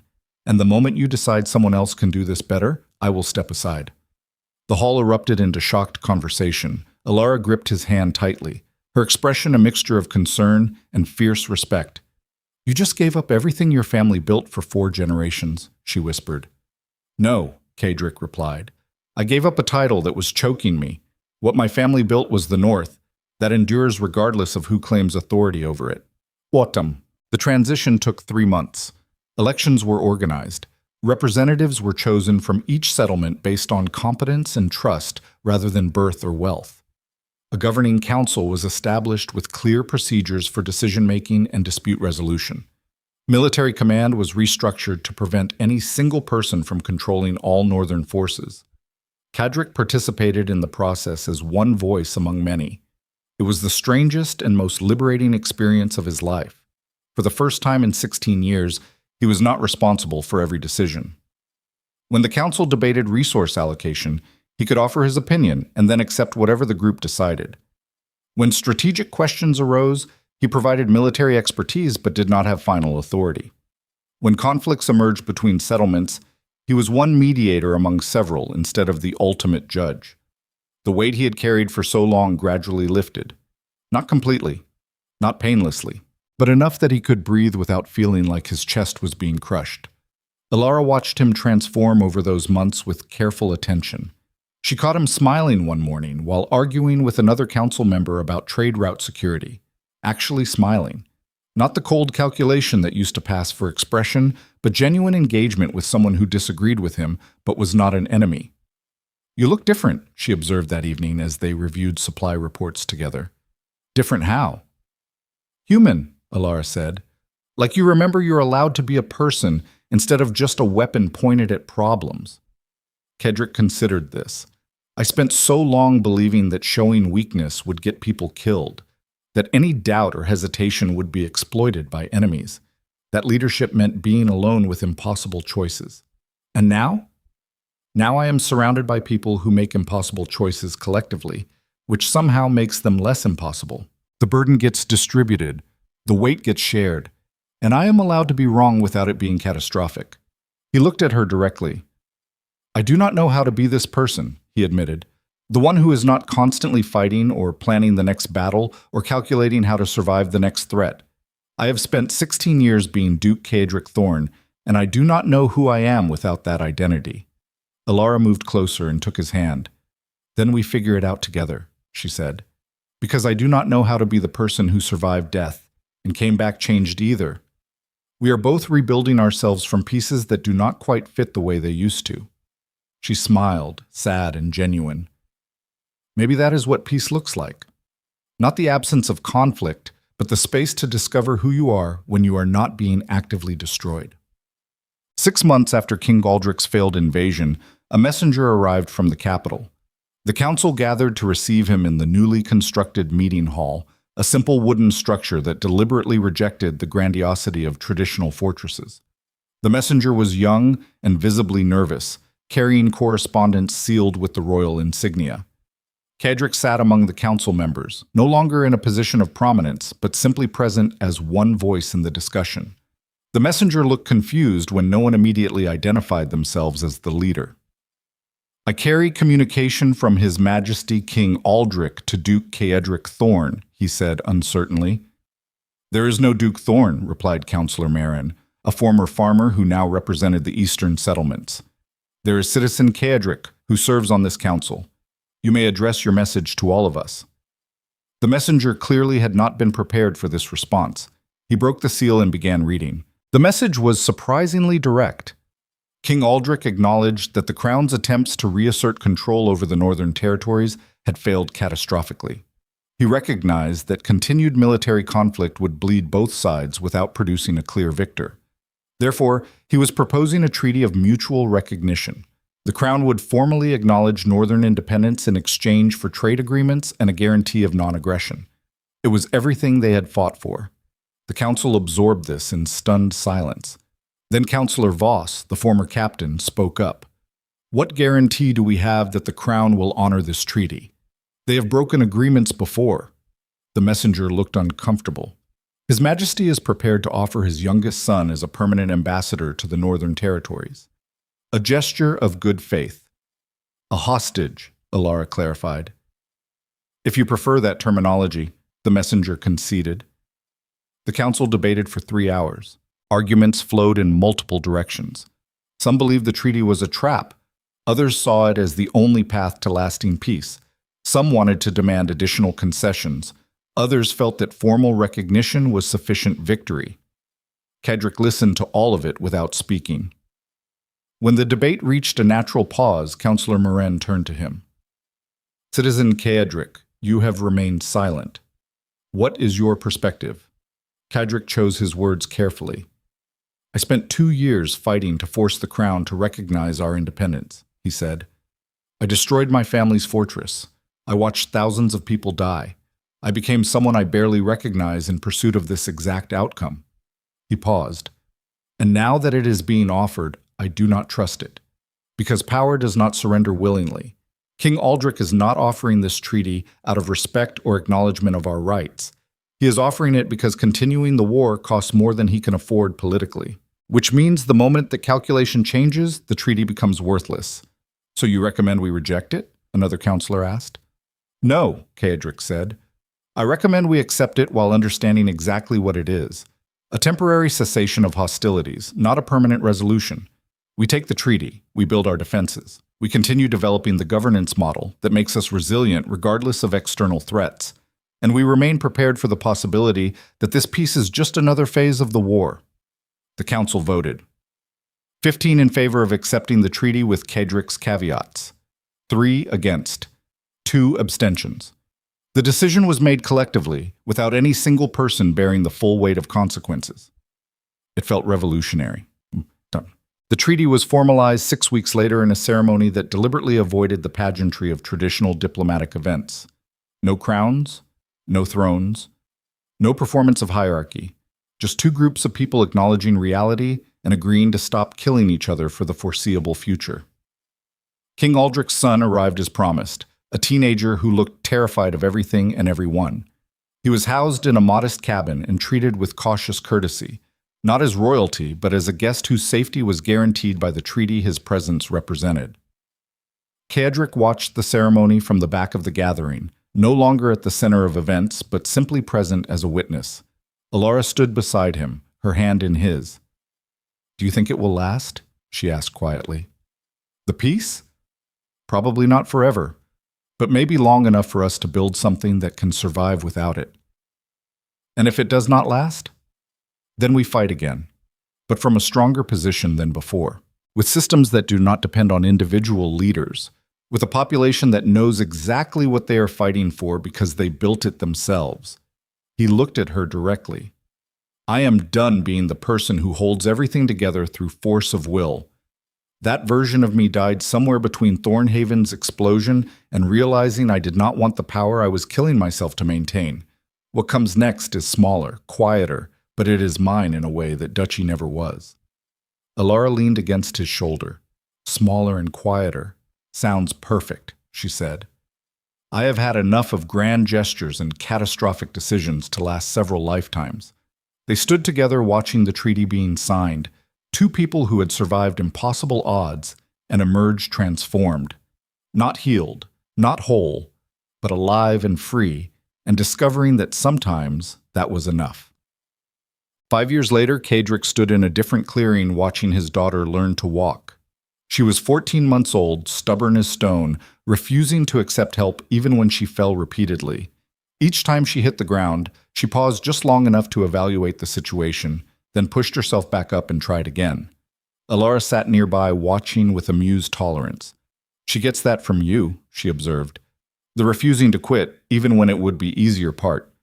She gets the stubbornness from both of us, Kedrick corrected, and the determination to do everything the hard way. Their daughter took 3 wobbly steps, then sat down hard and laughed like it was the funniest thing in the world. Kedrick felt something tighten in his chest. Not pain exactly, more like awareness of how much he had almost missed, how close he had come to dying without ever experiencing this moment, how the person he used to be would have considered this weakness instead of recognizing it as the only thing that actually mattered. The Northern Territories had stabilized into something genuinely unprecedented. The council system was functioning. Trade agreements were being honored, settlements were expanding, education was becoming universal instead of limited to aristocratic families. The entire social structure was reorganizing around principles of collective welfare rather than hierarchical control. It was messy and imperfect and frequently frustrating. It was also working. Kadrick served on the council when requested, offered military expertise when necessary, and otherwise lived quietly as a carpenter building furniture for families who barely remembered he had once been called Duke. It was the most peaceful period of his life, and the strangest, because peace required skills he had never developed during the decades of conflict. It required learning to value moments over victories, to measure success in children laughing instead of enemies defeated, to find purpose in building chairs instead of commanding armies. Some days he managed it. Other days he stood at the edge of a settlement staring into the forest and feeling the pull of old patterns, the temptation to solve problems through force rather than patience. Alara understood these moments without needing explanation. She would find him standing alone and simply stay nearby until the feeling passed. Today she walked over and handed him their daughter. "Your turn," she said. "I need to help prepare tonight's council meeting. What is being discussed? Border dispute between Western settlements, resource allocation for the school expansion, whether to send another trade delegation to neutral territories, the usual complexity of governing through consensus instead of decree." Sounds exhausting. It is, Alara agreed, but it is also necessary, because the moment we stop doing the hard work of collective decision-making, we drift back towards someone consolidating power and making unilateral choices, which is how we ended up needing a war in the first place. She kissed him briefly. "Keep her from eating rocks. That is your only job right now." Then she was gone, heading toward responsibilities that had nothing to do with warfare or violence. Kadrick sat in the grass with his daughter, watching her investigate everything within reach with single-minded focus. A voice called from across the clearing. "Citizen Kadrick, you have a visitor." He looked up to see a young man approaching, barely 20, wearing travel-stained clothes and carrying himself with the cautious energy of someone expecting trouble. Kadrick did not recognize him. The stranger stopped a respectful distance away. "My name is Tomas Harrow," he said. "Lord Harrow was my father." The name landed like a stone in water, sending ripples through Kadrick's carefully maintained peace. Lord Harrow, the commander who had betrayed him, who had planned to deliver him to the crown, who had walked out of the war council and disappeared into the southern territories. Kadrick had not heard his name in 5 years. "Your father chose surrender," Kadrick said carefully. "He believed the crown would offer mercy in exchange for cooperation." Tomas's expression was complicated. "My father died 6 months after leaving the north. He surrendered to the crown as promised. They executed him publicly as an example of what happens to rebels who do not grovel convincingly enough." The words carried no accusation, just factual reporting of brutality. "Before he died, he asked me to deliver a message if I ever found you." Kadrick waited, holding his daughter a little tighter. "He said to tell you that you were right, that the crown does not offer mercy, only subjugation. That his attempt to save lives through surrender accomplished nothing except demonstrating your point about power and consequences." Tomas paused. "He also said to tell you that refusing to kneel was the bravest thing he ever saw anyone do, and he died regretting that he was not strong enough to stand beside you." The message hit harder than Kadrick expected, because Lord Harrow had been a good man who made a different calculation about survival. His betrayal had not been motivated by malice, but by genuine belief that surrender would save more lives than resistance. He had been wrong, but he had been trying, and that mattered more than Kadrick had allowed himself to acknowledge. "Why did you come here?" Kadrick asked quietly. "Because I need to know if what you are building in the north is real," Tomas said. "If it is actually possible to create something that does not operate on the old rules about power and hierarchy. Because if it is real, I want to be part of it. And if it is not, I need to know before I waste more time hoping things can be different." Kadrick studied the young man carefully, saw desperation mixed with determination, saw someone looking for proof that his father's death had not been completely meaningless, saw a chance to transform betrayal into something approaching redemption. "It is real," Kadrick said. "Messy and imperfect and still figuring itself out, but real." We make decisions collectively. We distribute power widely. We value competence over bloodlines. And we work very hard to ensure that no one person becomes essential to the system's survival. He stood slowly, balancing his daughter on his hip. You are welcome to stay and see for yourself. No pledges of loyalty required. No tests of commitment. Just participate in the community and see if it fits what you are looking for. Tomas looked stunned. That is it? No interrogation about my father's choices? No demands for explanation or apology? Your father made the best choice he could with the information he had, Kadric said. It was the wrong choice, but that does not make him evil, just human.